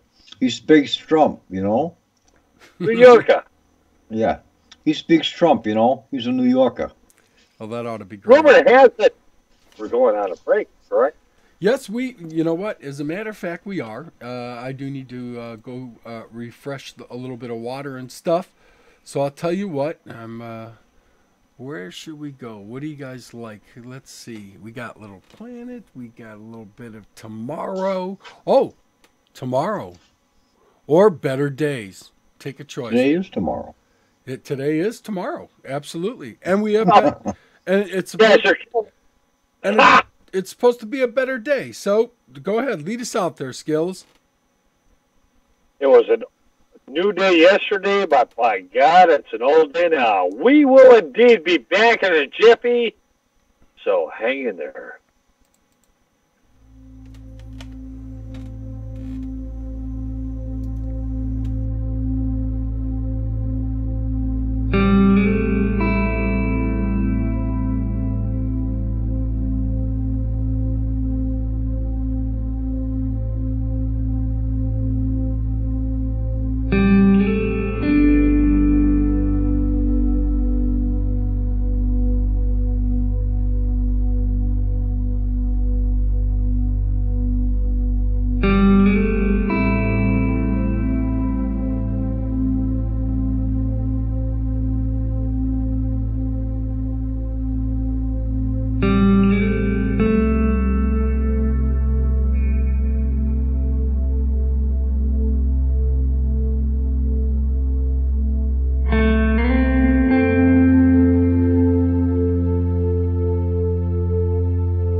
Open Eyes Network now airs a live simulcast on YouTube. Our YouTube channel, youtube.com/c/Open Eyes Network, features not just our live content, but other videos as well, and is always active. So now you can tune in many different ways. Open Eyes Network shows air Monday, Wednesday, Thursday, and Friday at 7 p.m. Eastern Standard Time live. Be sure to visit OpenEyesNetwork.com to find easy-to-use links to get to all of the places that you want to listen to our shows. And don't forget, all of our shows will now be archived as well on YouTube.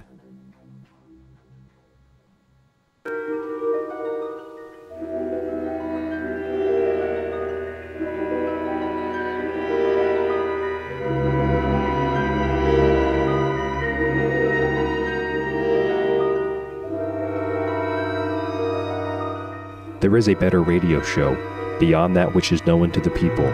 It is a radio show more informative than others, and as timeless as infinity. It is the equilibrium between light and dark, between the sheeple and the paranormal, and it is heard at the base of man's ignorance and at the summit of his knowledge.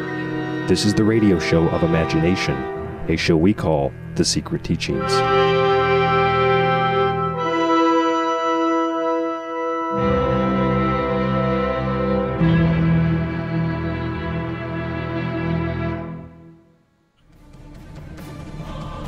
Open Eyes is dedicated to finding the truth in all matters. We are not afraid to be politically incorrect or to ask questions. Whether it is the paranormal, government cover-ups, the dark agenda that the puppet masters have in store for us, or aliens and UFOs, nothing remains hidden. Listen to Open Eyes, Mondays, Wednesdays, and Fridays starting at 7 p.m. Eastern Standard Time on LateNightInTheMidlands.com or OpenEyesNetwork.com. Open hearts, open minds, open eyes. Ben Franklin said, "If you do the same thing tomorrow as you did today, you're going to get the same tomorrow as you got today." Changing the world starts with you, and changing you starts with changing the way you think. Late Night in the Midlands can help. Listen to all of our shows at LateNightInTheMidlands.com, because things really do need to change.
Welcome back to Show Us Don't Tell Us on the L&M Radio Network.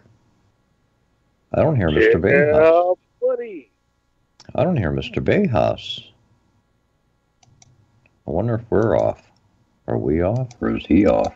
Uh-oh. Oh, there. There we go. You know, don't you hate it when something like that happens? It's a great guy, I tell you.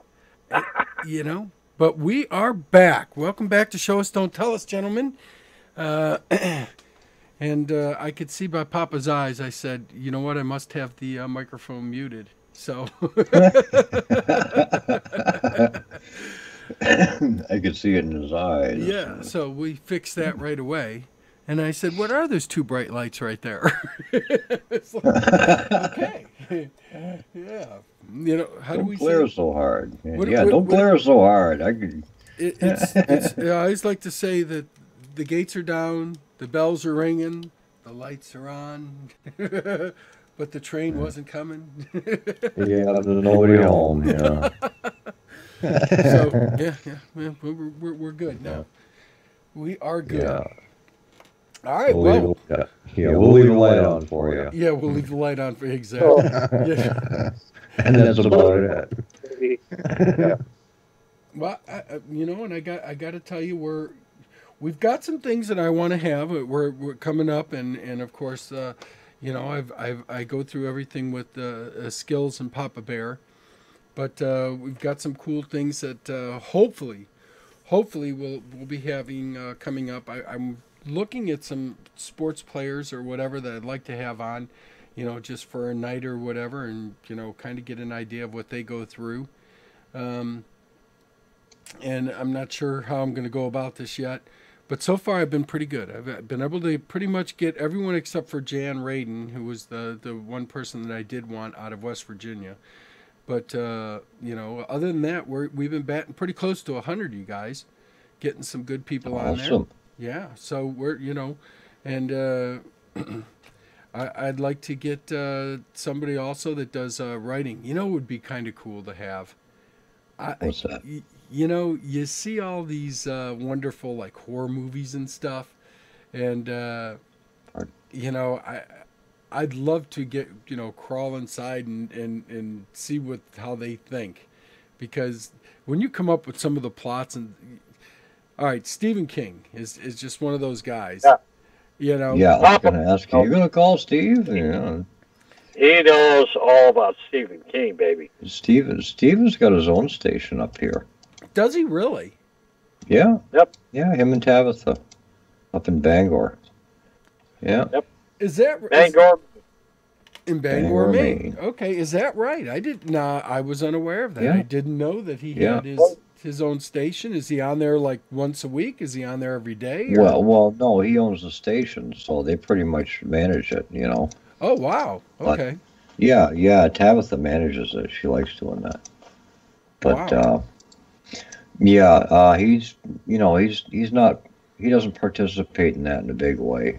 Not like she does, That'd be kind of neat, and I love stuff like that. I love to. I've tried a couple of times to get people that have. I asked the paranormal. I was texting and messaging one for a while, and he said we won't get on the radio, and I was like, is it taboo? What is it? And I kind of got the feeling that's what it was for them, and I was just like, wait a minute, you go to all these different places and everything, and Yeah. What is it? What are you holding back? Yeah. What and why? Yeah. Right. Yeah. Well, yeah. It raised the antenna immediately. It's like, well, wait a minute. If you're on the up and up and you want to get this out, why wouldn't you want to spend, an hour or two with us? And I think that, that's one of those things, like Michael's good at it. He can expose that stuff pretty easy, and he will. I'm going to tell you, if you're going to go on his show, then you better tell him 100% honest. Sure. You better be 100% honest, because, he's not going to have you on the show and not do a background check on you. He's very good about that. Okay. Oh, yeah. And you know what? You might get your feelings hurt. Well, I'm going to tell you. You just don't know. But that's one of the things that I really admire about him is that he's going to tell you as it is, man. That's just how it is. And Michael doesn't beat around the bush. No, there's no beating around the bush, man. It's going to be, here it is. I'm going to lay it on the line. And exactly, yeah. You know where you stand with Michael. That's it, So, I guess, roll the dice. Yeah. Speaking of Michael, his radio station and all, Yes, it and is. if it wasn't for Michael, we wouldn't be here, And Mike just had to buy a computer for the station because the other one bought the farm. And he took a hit from that. He's got to make that up. So donate. Anything you can do, donate. Head over to the website, donate. Subscribe. and it's worth it. I do a yearly donation. I do my yearly membership, and I've enjoyed it, and it's worth it. And a lot of times I can listen in, get some different opinions and different things. You hear the different shows, and once in a while I'll message and stuff. But for me, it's worth it because he does. He provides us what we need in order for us to survive, and for him to survive. If you can, make a donation. Help him out. Donate. L&M Radio Network. Go on down there. Hit that donate button. Okay? That's how we stay on the air. We enjoy it. We like to make you laugh and do our crazy stuff here on our show. And, he's a good man. Hey, we only bore you once a week, Yeah. So it's not, Yeah. all live anyway. But we'll bring in... There's a lot of good information that comes out here, a lot of good shows, and Michael's got like 9 years of archives, and there's a wealth of information there. If you need to get caught up on the rabbit hole, the archives are the place to go. Oh, absolutely, and they're loaded. They're loaded, absolutely. So we can't say that enough. You can always call into us too. 1-216-772-1330. If you have any questions, if you ever want to chat with the guests that we have on, a lot of times you like to keep them on for 3 hours, but when you get somebody like Carter or whatever, he can't. It's hard for him because he's got a pretty big circus going on, so the man does need his rest. We're grateful. We are grateful for the people that we are able to get on, and Skillzzz. Eventually, we're going to have your better half that's got to come on here and talk to us about different things. So it's time for you to make plans for that. Skillzzz. Hey, we didn't put our shout out to House tonight. I saw him in the chat room earlier, but yeah. How's he doing now? House, good shout out to you. Is he healing up? I hope. Skillzzz. He's there somewhere, I'm sure. But yeah, House was in the chat room. I see him in there, so I figured I'd give a shout out like we usually do. There he is. I hope you indeed are getting better as we speak. He's had just gotten out of the hospital, emergency surgery a couple weeks back, and I hope indeed he's doing well. So there you have it. We'll send prayers to him for a speedy recovery. Yep, and my wife is the wife is healing up, and I can tell she's already a little sick of being trapped inside. So yeah, and she's got another 8 to 10 weeks to go. So really, yeah, it's going to take a long time. She was very lucky, whew. Yeah, I bet. It's not an easy House thing is to go back through. in the chat. Yeah, it's not an easy thing to go through, and that's for sure. So yeah, it's just one of those things. I hope Judy works out pretty good. Yeah. Because, it's, wow. There's nothing worse than a spinal injury. Believe me, I know. I've been there. Not impacted. Mine was cracked because I tipped my head too far forward. And that's a tad unpleasant. But I was in a neck brace for 3 months. Yeah, that's not fun. No, but I still can imagine how uncomfortable she is. She just her moving, and of course it scares her because every once in a while she's getting these zings, because right. The human body, everyone thinks, okay, your nerve goes all the way down, it's filled with liquid, and it goes all the way down. It does not. It stops at L1, and then below that, then you got your blood vessels and your nerves, a whole network of nerves that go down to your legs and the bottom part of your body. And, so, those things are uncomfortable, and she feels it in that spot, and she's just, God bless her. That's all. And, God bless her. Yeah, right. And I hate seeing her suffer. I don't like it at all. But we deal with it, and that's what we do, and get better in the future. And the same with House. So, that's all we can do is we can just pray, get better in the future, and move on.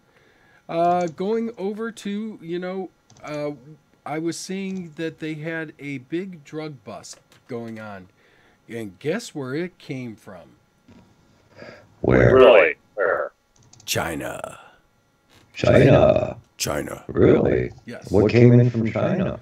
Wang Jun or Zheng, whatever, seems to have gotten himself. Yeah, yeah, I know that name like that. Seems to have gotten himself pure fentanyl, which was responsible for 6 of the deaths in Ohio, in Summit County. Well, fentanyl will take you out. When you take fentanyl, you need it 4 hours later. Heroin, 12 to 14 hours later, in a ballpark. That's why these dope dealers, they toss fentanyl in there. And where they produce and also upbring their revenue is they randomly toss a little fentanyl in there with their heroin packets, and then when somebody ODs, everybody goes, there's a website that they go to and say, hey man, this stuff was awesome. And and it's like fentanyl, what they gain more revenue off of an overdose like you never believe. Yeah. That's like you get to try it like once. Bank. Oh man, somebody OD'd off of my stuff, and everybody wants it. And the thing is, with these users, they have mentioned, well, if I'm on this, and I'll die high. Yeah, they don't care. They don't care. It's a suicidal mission. They don't care. It's like, oh well. Yeah. Kamikaze. Yeah. And I don't get it. Try this once. Yeah.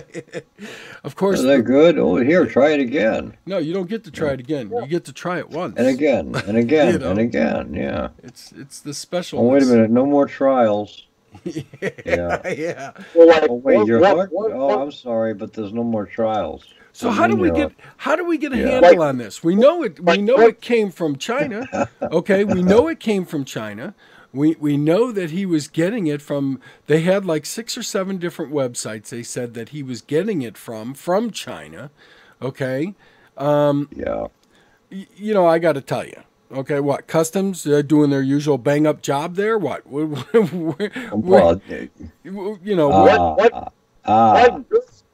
girl had mentioned, I don't care if I get high and pass away to the afterlife. All right, they don't care. They don't care. Here's the thing: the CIA was flying in cocaine. All right, tons of cocaine, and then the pilot says, "Hey, guess what? Since we're bringing this stuff in, I can bring some stuff in on the side."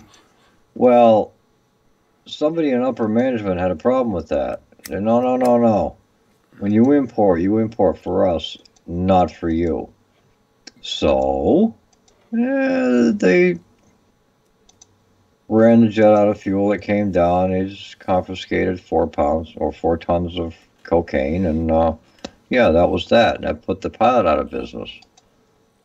What are you going to do with the CIA?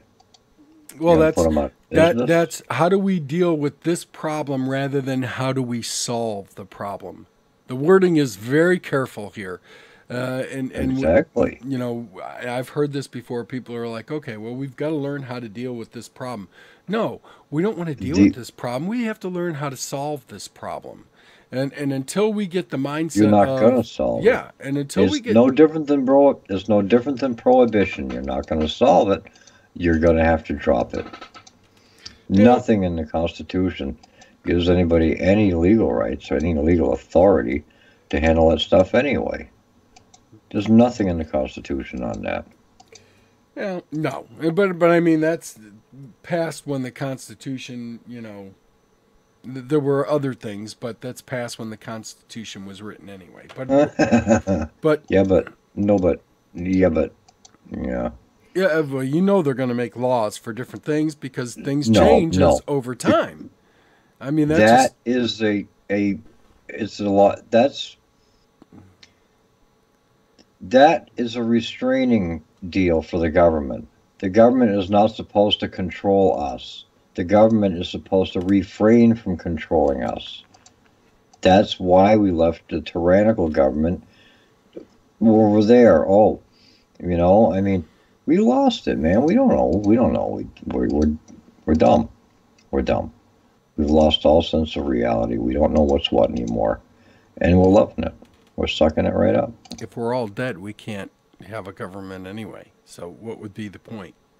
I'm just saying, we got a problem. The government is to keep other countries from invading this country and taking over its land from the people. The people are supposed to be free and left alone. That's the way it's supposed to be. Right. But regarding this problem, regarding the narcotics, regarding the drugs, the different issues that we have, we do have to do something. And I think we need to. I'd hate to see it get into the hands of the government because that it's just going to be a money making thing for every branch of it. Of course it is. So why would you even ask them? This is something we have to solve on our own. They only create problems and create artificial solutions. That's not going to work. Ooh, excuse me. I had a yawn there. I apologize. Artificial, that's all they do. I mean, they're no good. They don't do anything. It's an expense. It's an expense. And in my opinion, the way they're running things there, first of all, the taxes are totally unconstitutional because they're not apportioned the way they're supposed to be according to the Constitution. You're sending money to countries overseas. Why are they getting our money? Oh, well, we're a rich country. Really? Seriously, How many homeless people are on the streets? We're a rich country. Yeah, well, I've always had a problem with that. Take care of our own first. And, And I get it. And no, there's no money is supposed to be siphoned over there. None at all. Yeah, $0. Yeah, unfortunately, it's not the way it's working, and it just I know, and I'm very adamant about that. I mean, there's a lot of things you start looking and you start digging, and then you start doing the math, and when the light comes on, it's like it's a whole new world. It's a whole new world, and it almost makes it so that you can't communicate anymore. Well, it's hard. It's not a matter of whether you can communicate it or not. It's you see it and there's not a thing. It's so far out of hand. You just have to wait almost till it caves in upon itself in order for it to right the ship. You know what I mean? Yeah, and you have to plant little seeds everywhere you can and hope they grow. Yeah. Because eventually it's going to come around. It just depends on how big the mass is that accepts it. That's all. But it's going to come around. Well, it already is. Take a little time. You can see a lot of it today. I mean, Yeah. Seeing a lot more today than what you were before. And, I think people have had enough. I mean, that's hence why we have Trump in there, is because people are starting to see it. And they said, wait a minute, you're telling us it's going to... I still go back and I laugh at that video. How many times I saw people say, you could take it to the bank. He's not going to become president. You could take it to the bank. And I kept thinking to myself, you've been taking it to the bank. And guess what? Yeah. That's not how You're I'm bankrupt. voting. Yeah, I'm not voting that way. You're bankrupt. Yeah. So your bond's no good. You can't cash that here. It's the wrong bank. It's yeah.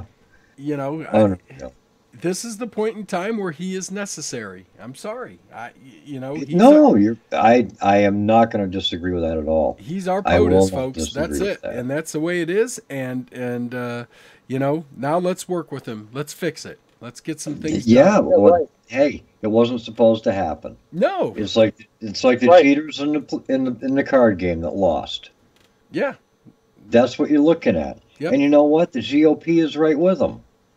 Well, Okay? There's no left and right. It's all evil.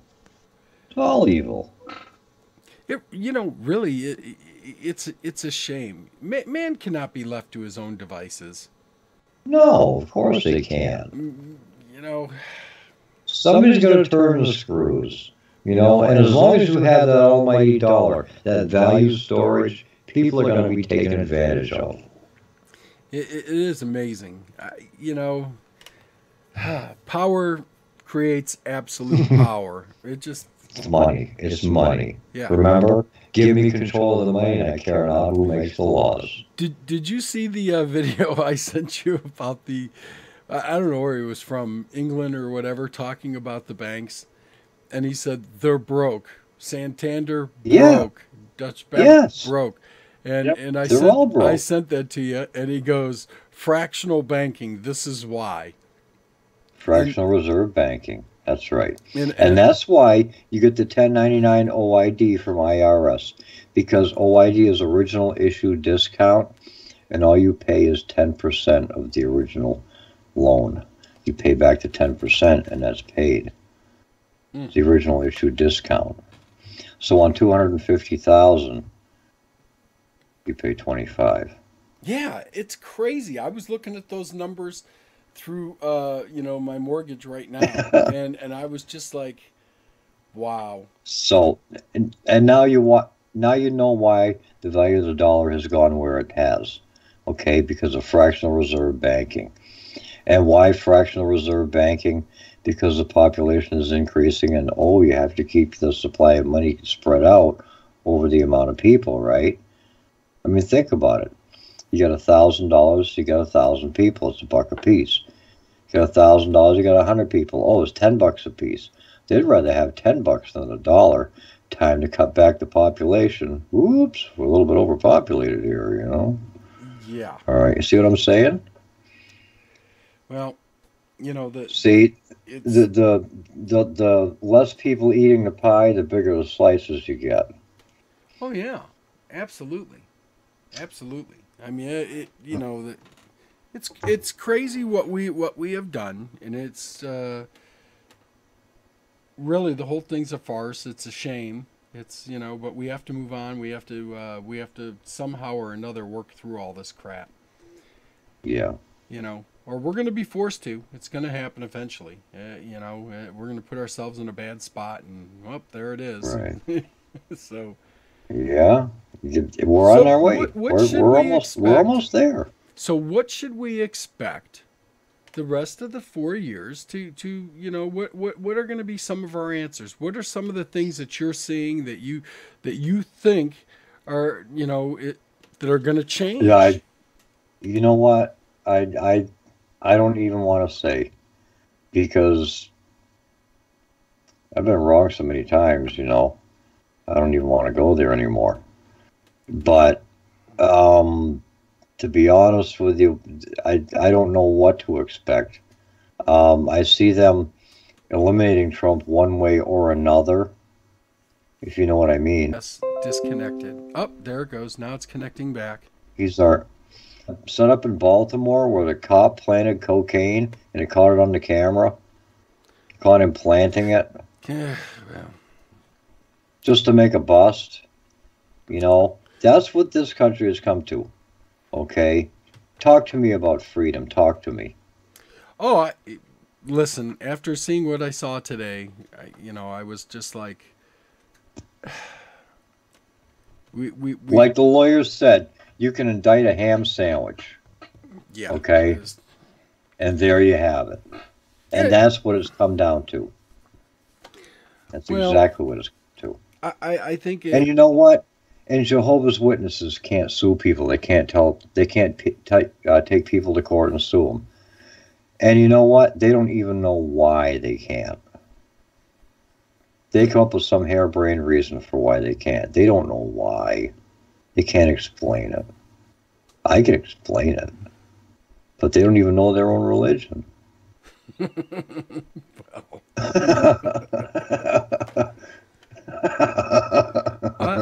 on to another thing. Hey, guess what? When in 49 more I'm an days, ordained minister. I know their religion. I know a few of them. 49 days away from football, which I happen to like. You ready for some football? Yay, Reverend.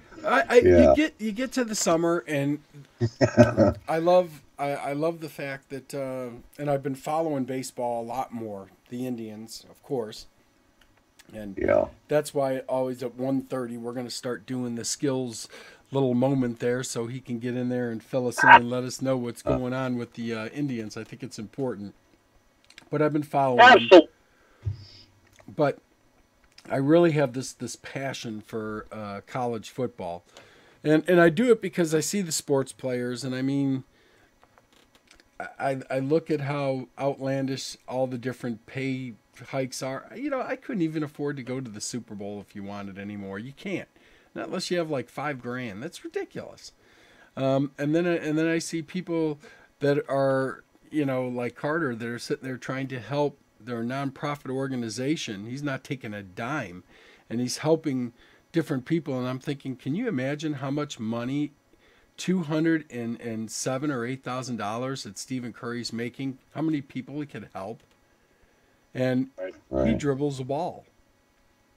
No offense. He does it fancy like. But in the end, he dribbles the ball. And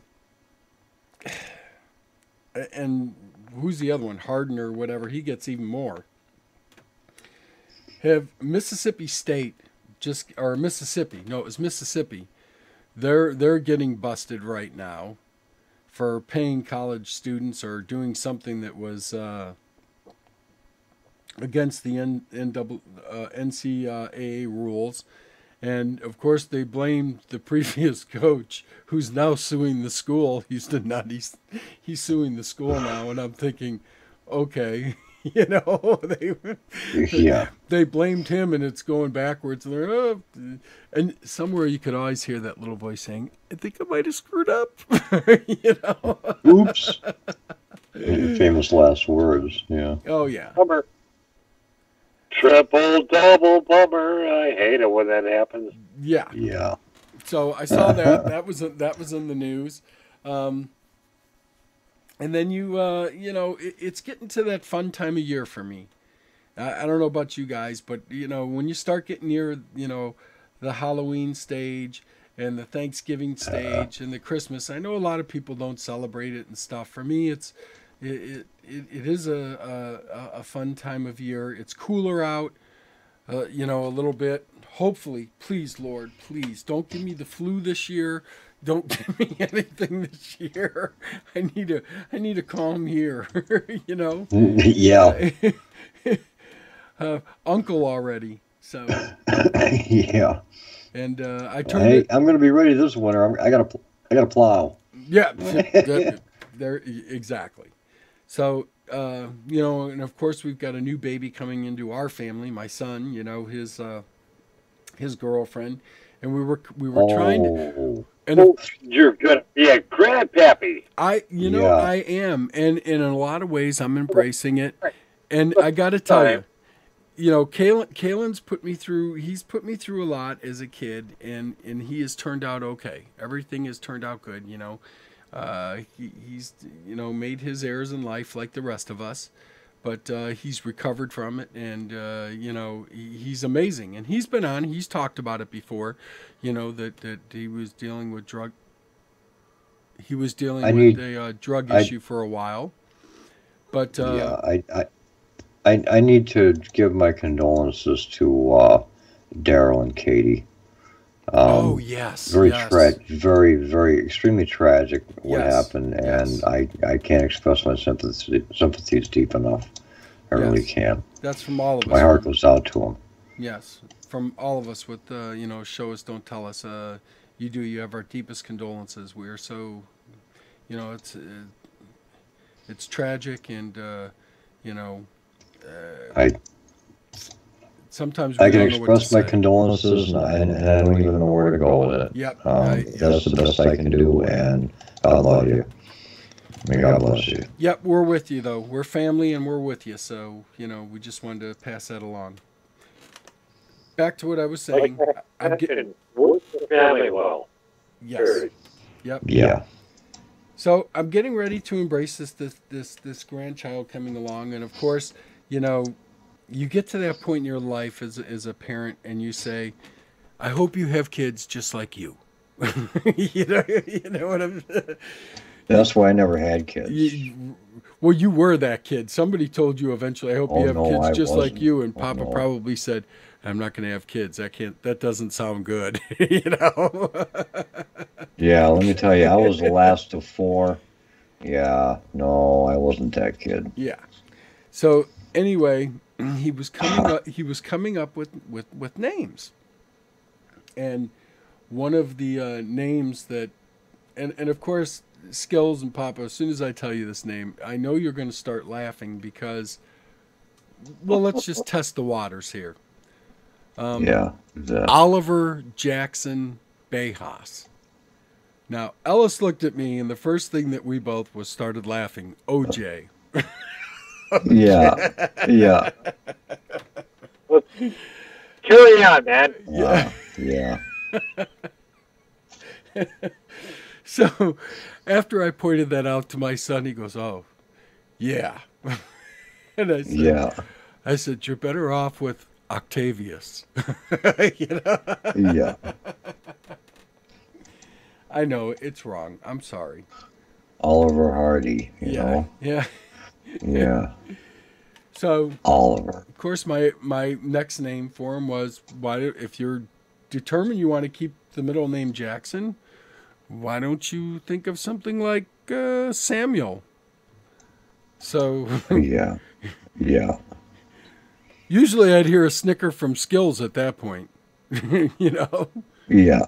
Right. Samuel, or I don't know. Samuel Jackson. Adams, right? Absolutely. Or Jackson. Yeah. Yeah. Andrew. Yeah, Andrew. There you go. You know, there's plenty of them out there. Exactly. You know, it's like this thing that I saw the other day. I put it on Facebook. The sign that I saw right from my work by McDonald's, and there's like 15 signs out there. You know that okay. You know, clean up your credit, get this back at taxes. There's just all these different signs, you know, rent to own a house and everything. And here's this one lonely sign by itself that said, "Corner needed another sign." That's all it said. My favorite sign is the one you see that says, no an intentional message here, and reading right along. Yeah. Yeah. There's a lot of signs out there. So. Yeah. Jewish your sign, yes. Hey, I'm a Taurus. Yeah. Yeah, exactly. See, yeah, there you go. But somewhere around there. But it's going to be interesting. So we'll have soon. We'll know more later, as soon as we get a name. But we know it's a little boy, so we're gonna have a little boy running around at Christmas time, which is different.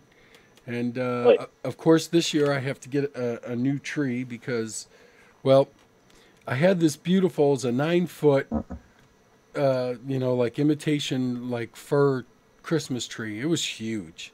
And every time that, I take net lightings, and that's how I decorate the tree, is with net lights. And then the kids put on everything after that. And the cat that I have, Leo, that is somewhere around here, last year destroyed the tree. He would run from across the room and fly into it like a flying squirrel. Okay. Yeah. And yeah. And of course he's knocked it over, and he's done all kinds of things. He goes crazy, man. He was just nuts. Catnip. Kind of makes me nervous with this one I got here. I got a kitten, and I can imagine how he's going to be that time of year. Oh, dude. I don't celebrate, but you're just going to see eyeballs. You're going to see eyeballs sticking out. You'll be putting up decorations, and it'll be on the tree. And then all of a sudden you're going to look in there, and there they are. A gold set of eyeballs looking out at you. Yeah. Oh, no, these are blue. They're going to glow red at me. Yeah. No, they're blue. Yeah. Oh, yeah, he's a pretty cat. So, you know, that I told him, I says, I said, you got lucky. You're a pretty cat, so don't get any ideas. Yeah, and the two of them, of course, the big one now, Wilbur, he's the one. He has been looking around and making these god awful noises. I don't know what he's doing. He's been making some god awful noises. Cat calls. Yeah. Yeah. Well, we have a screech owl that we think is in the neighbor's yard behind us. So the cat is reacting and making this deep, like, I don't know what it is, but yeah, not normal. That happens in the middle of the night, and you're like, really, come on, man. It's enough to wake you up, and you're like, what the hell was that? Yeah. So well, come on, cat. Yeah. So Skillzzz, how's the new digs? Are you finally settled into the new place and everything? Absolutely. We're moving along just quite fine, and we have a portion of our kids here. And here's the thing, though, in regards to Michael. Now, Michael went from Lubbock, Texas, to Hawaii, and then had gotten out of there, and we were hoping he'd be in North Carolina, but he went back to Texas. And he told me, he says, it's hot, it sucks there. And so he's been throwing out his resumes in regards to North Carolina. Over later, man, because I love that. That's a quick road trip between 5 and 8 hours. Yep, there you have it. Oh, and it's a beautiful road trip too. I mean, when you're going down 77, I mean, you couldn't get a better view. So that's a great road trip. It's driving to Ohio doesn't bother me. The bottom part of Ohio bothers me, and right before I get into Charlotte, that part bothers me. Just because I know you could sit there forever and a day. So, really? Here's the thing. A lot of people are not aware of in regards to Ohio. Ohio hands out #1 out of all the states speeding tickets. Pennsylvania #2. So it's like, well, it's easy when you get out of here in Ohio. And then you're so used to motoring, man, at whatever the mile per hour, 65, you're doing 75, whatever, no problem. But when you come back in here, it's like, oh, good heavens. I'm strolling back in Ohio. I got to back this stuff off. Because I'll tell you what, man, biggest revenue, Ohio, speeding tickets. Big time. Yeah. We just got told that our state, the troopers, and I forgot who it was that did it. I think it was like from the governor's office or wherever, or the Senate down here in South Carolina said, okay, you've had the lowest turnout for tickets that you've done in a long time, and the lowest turnout for pulling people. You know what it's going to lead to? They're going to be pulling everybody over. Yeah. Well, you know what? I know a guy out in Oregon. He said, that's a good start. Yeah. Heck yeah. It's a good start. Well, so the tax bill was different. This one's a 4x4. And, it's got a lot more amenities on it. And the mileage is 100,000 miles less than what I had on the other one. So we were waiting for this huge tax bill or whatever. Never got it after a month passed by. And I'm like, okay, well, listen, the tag's expired by about a month. I better call down there again and see what's going on. Finally, I called down there. I had to get it straightened out with the lady. And she said, okay, I'll send you the new one. She did, and actually it was cheaper than what the other one was, which I don't understand, but it was. So, I'd paid like $400-something or $376 to $425, something like that the year before. This one was 304. And had I straightened it out a month before, it would have probably been less than that. So I was like, oh, okay, I got burnt on it. I get you. And, but I went down, I got the sticker for it. But I didn't get pulled over for it. They were pretty good. Right. And, I was happy about that. Now that this has happened, you know as well as I do, they're going to stick me. So, did I lose them? I did. Tom, I'll add you back on it. Did it again. Let me see. Wait, hang on. Let me see what happened here. This does this every time. I don't know why. It's a new Skype, man. Great show, by the way. Great show. I don't know why it does it. And hopefully they'll be right back. It's been doing it. Papa. Tom, I'll call you right back. Oh, man. Oh. Let's see if that fixes it. That is not fixing it. Oh, come on. It did it again. Let's see.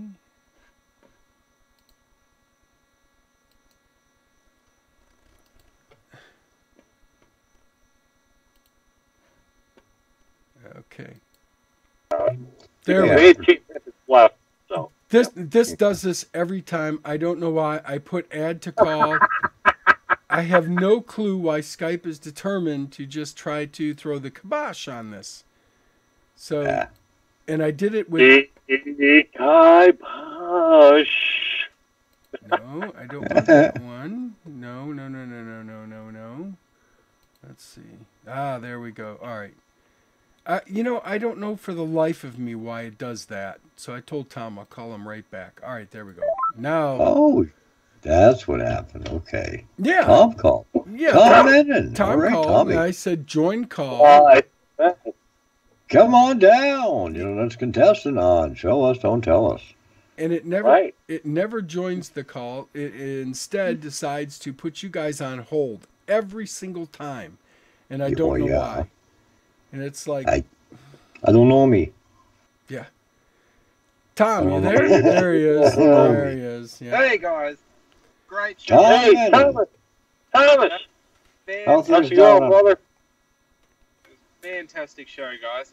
Yeah. I really want to call in and thank Carter, your guest. But yeah. However, due to work commitments and all that, next time. But no, it was a fantastic show. Did you get another vehicle? I do have a new vehicle. Yeah. He did. Okay. He got himself. I have a criticism about it. It hasn't got a cup holder. Doesn't have a cup holder. You can add you can add those down at your local Walmart, and you can find directions to get there simply by following the rioters. Not just drive 15,000 miles to the nearest Walmart. Well, you'll be able. He bought something that looks like a Chevy Cavalier with a sandbox on the back. Excellent. Chopped off at the driver's door, Now, did you hook up your gas switch over to it? No, I looked into it. It cost me $2,000 to get that put on, but I've done a little bit more. They're phasing out of the LPG, liquid petroleum gas, now because the Ford plant here has shut down, and they were making stock cars with it. So, what do you call it? So you could buy a car that was just dedicated LPG, and now that the Ford plant shut down, all the new gas stations going up. Not putting them in, and gas prices are going up, and it's just like, hang on, so you've just screwed over how many thousands of people that have a dedicated gas car? Exactly. And I'm so glad, because if I didn't get this one, I was going to get another one that was dedicated gas, and that would have just screwed me over in the next 5 years. Yeah. Right. I still want one of those Ford Falcons that you all have over there. With the 351 Clevelands, if they still have them. I've got a Ford Falcon Ute. That's what I bought. So, utility. Okay. Yeah, I like the old Ford Falcons that you all had over there. That was kind of like your race car over there. That was a great car. Oh, yeah. Well, see now, Michael's a Ford guy. He's a Ford Mustang guy. There you have it. Yeah, but they're supposedly now they've had on the internet that they're coming out with this Gran Torino, okay, and they've got some beautiful pictures of it, the rendering of it and everything, and they've built like a prototype of it, and this thing is cool. I mean, it is. I like it. I really like it a lot, and they're talking about it with the Coyote engine in it and everything, and it's just it has a cool factor. That is just, man, it looks real good. And you can look it up. It's, the Gran Torino. And I'm hoping that they do because I think it'll sell big. So it ought to be interesting. What I think they should do with a lot of those old like Gran Torinos and that is have the body kit identical to how they previously were and just like fix up everything on the interior so it's all new. That way, it's still an awesome car, but you'll have a CD player, you'll have air conditioning, cruise control, etc. Oh yeah, but keep those old bodies like the old 70s. What is it, 72 Gran Torino? Those things are awesome. The old Mustangs and that. Bring back the old body works. You could go Chevrolet. If Chevrolet did that, they would make a fortune. If they turned around and came back with like the 69 Vet, the 68 Vet, stuff like that, even some of the old split window Vets or the old Camaros or an SS. Split window anything. Like the Chevelles and stuff like that. I mean, those cars were hot sellers. See, Dodge is trying to do that, except for don't make the Demon that's going to look like the Challenger. The Demon had a special look, It was cool. Yeah, well, Chrysler chopped the top. Yeah. It looked like a chopped top, and that was the deal. I was up to the local buy right, and I had seen a Trans Am, man. Haven't seen one of those in a while, man. Yeah. I mean, Pontiac, definitely. I mean, with the GTO, the Trans Am, I mean, Pontiac's done. Yeah, they're done. But Oldsmobile, too. Yeah. I mean, some of the old 442s were cool. Yeah, they were. The 69 442 was, that was fun. And, that was cool. The AMX. I mean, the Javelin.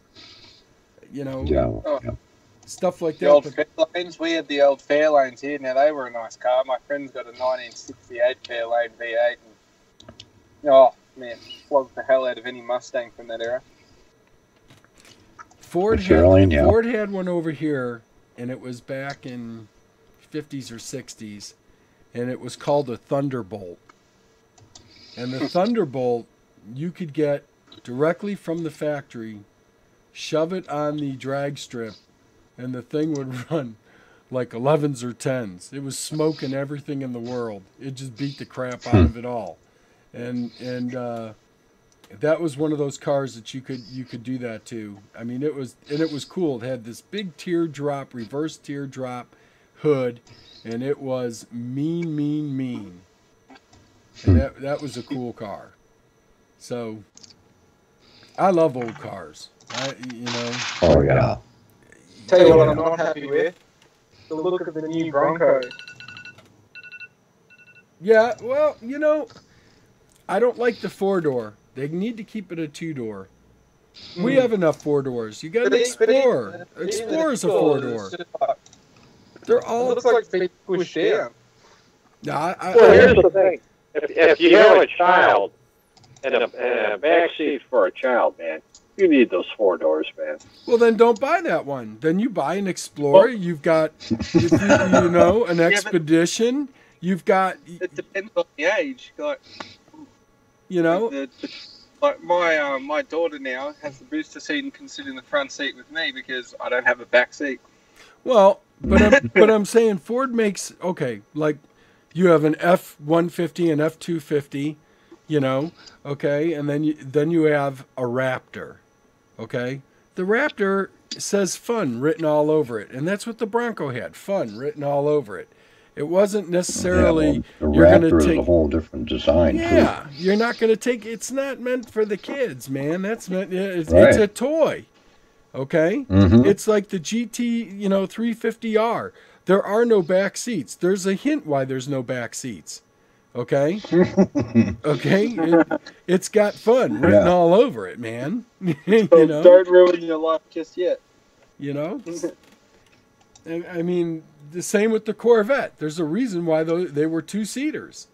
It wasn't to stick a kid in the back seat. Right. If you need something like that, buy an SHO, man. You buy a Ford Taurus Show that's got 365 horsepower. It's a souped-up four-door.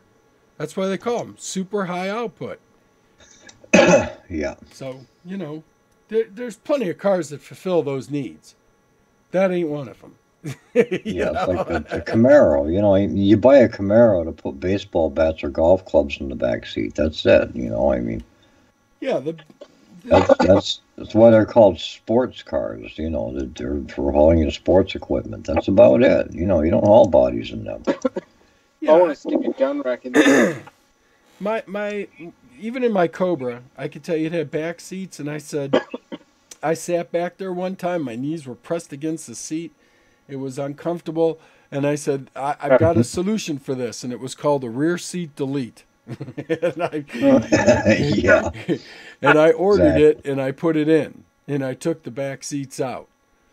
And of course, the kids are like, "Hey, can I go? Can I go?" Nope. You don't see back seats, do you? No. Well, that's why. There you go. Yeah. So. Answered your own question. Yeah, man. That's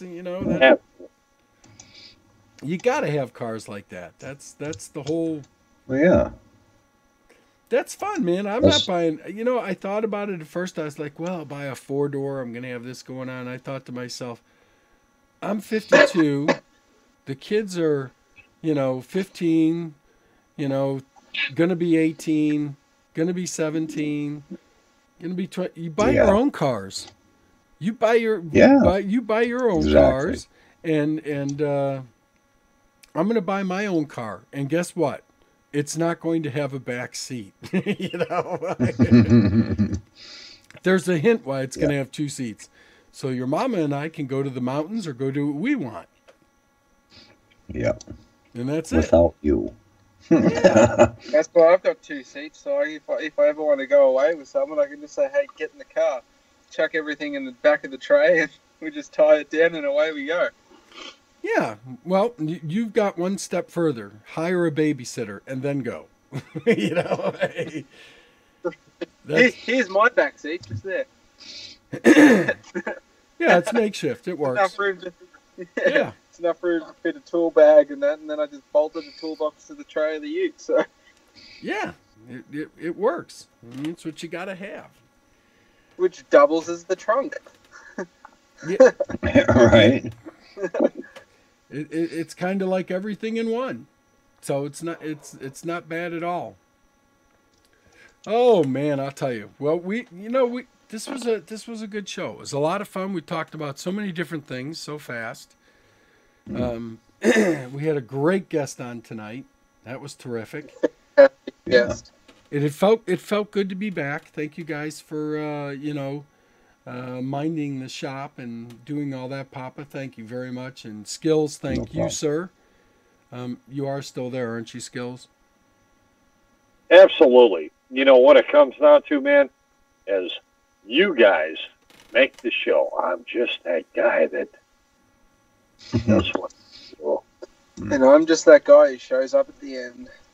Well, there's nothing wrong. There you go. Nothing wrong with that. We like that. Yeah, wait till daylight savings ends. Yeah. Stop. Yeah. We're going to be transitioning into fall here pretty soon. Another month, right around September. We just start. That's when we start. I'll tell you what, guys. Excluding Tom, because he doesn't realize this. I don't know what it is, man. These summer, spring, fall, they're flying by. Michael, I'm telling you, man, it's flying by. We're halfway through summer, if not better. Oh, yeah. You know? Yeah. And we're nearly through winter here, and it's like, thank God, because I really don't want to be working in the snow anymore. Well, yeah, Tom, you're on the other side of the planet, God's sake. Yeah. Mind you, I don't have as much as to complain about like you do, Skillzzz. Yeah, you're on the outer ring. That's full on. I just get enough to cover You're on the other side of the flat Earth, yes. You're on the outer ring, yeah. The edge of the land. It works. The outer ring. Yeah. Yeah, it works though. Next week on Show Us, Don't Tell Us, one of the things that we want to talk about is, and I've been kind of looking into this, and I didn't know, and of course I have to get my approval from my co-hosts here. I wanted to look at the state of Florida, and the reason for it is, no way. They're having a problem with, and it seems like it's more so Florida because their weather pattern. Everything that they have down there is more suited for all these different foreign, from insects to snakes to everything else. And it's really affecting the wildlife down there. It's completely changing. So I wanted to take a look at some of the indigenous life down there and see how it's changing, see what's going on and how it's changing all over the United States. We have some, and then take a look at a few different creatures from around the world that are becoming such a big problem. Russia has a boar problem, and they're not small. So, yeah, no kidding. So, you know, Michael, we live up north. I call it a system reboot, environmental reboot. That way you don't have all these goofy spiders, snakes, and all that BS. Right, and these are some of the things that I definitely wanted to look at and discuss because, you know what, we're not used to that, and we have now found in the United States that when we import different things from like Brazil or wherever, or down from South America, that we've found some wandering spiders mixed in with the bananas, and of course we have. Not just alligators now. We have some crocodiles that are in Florida.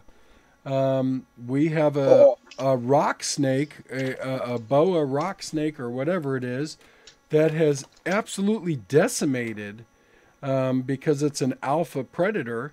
And there's really no between that and the crocodiles. Yeah, but the problem is you've got people who buy these things as pets and they order them and they get shipped in from wherever they're coming from. They get disinterested and they turn them loose. Absolutely. Yep. Last year or the year before, there was a massive outbreak of redback spiders in Japan, so they got a foothold on a shipping crate or whatever, and they had millions of them there. Pesticided the crap out of playgrounds and all that. We're out of time. Yeah, and we're out of time here, so we'll look at that. Everyone. But listen, thank you all, and thank you for joining us on Show Us, Don't Tell Us. Be good to each other. Remember, if you're a veteran, please reach on out.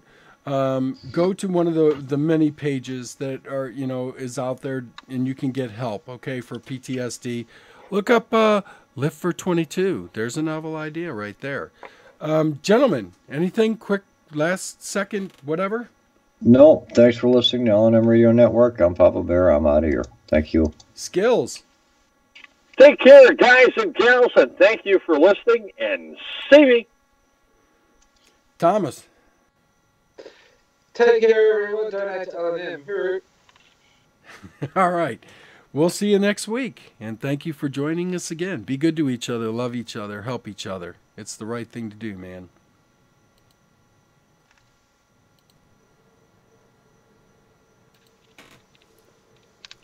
And we are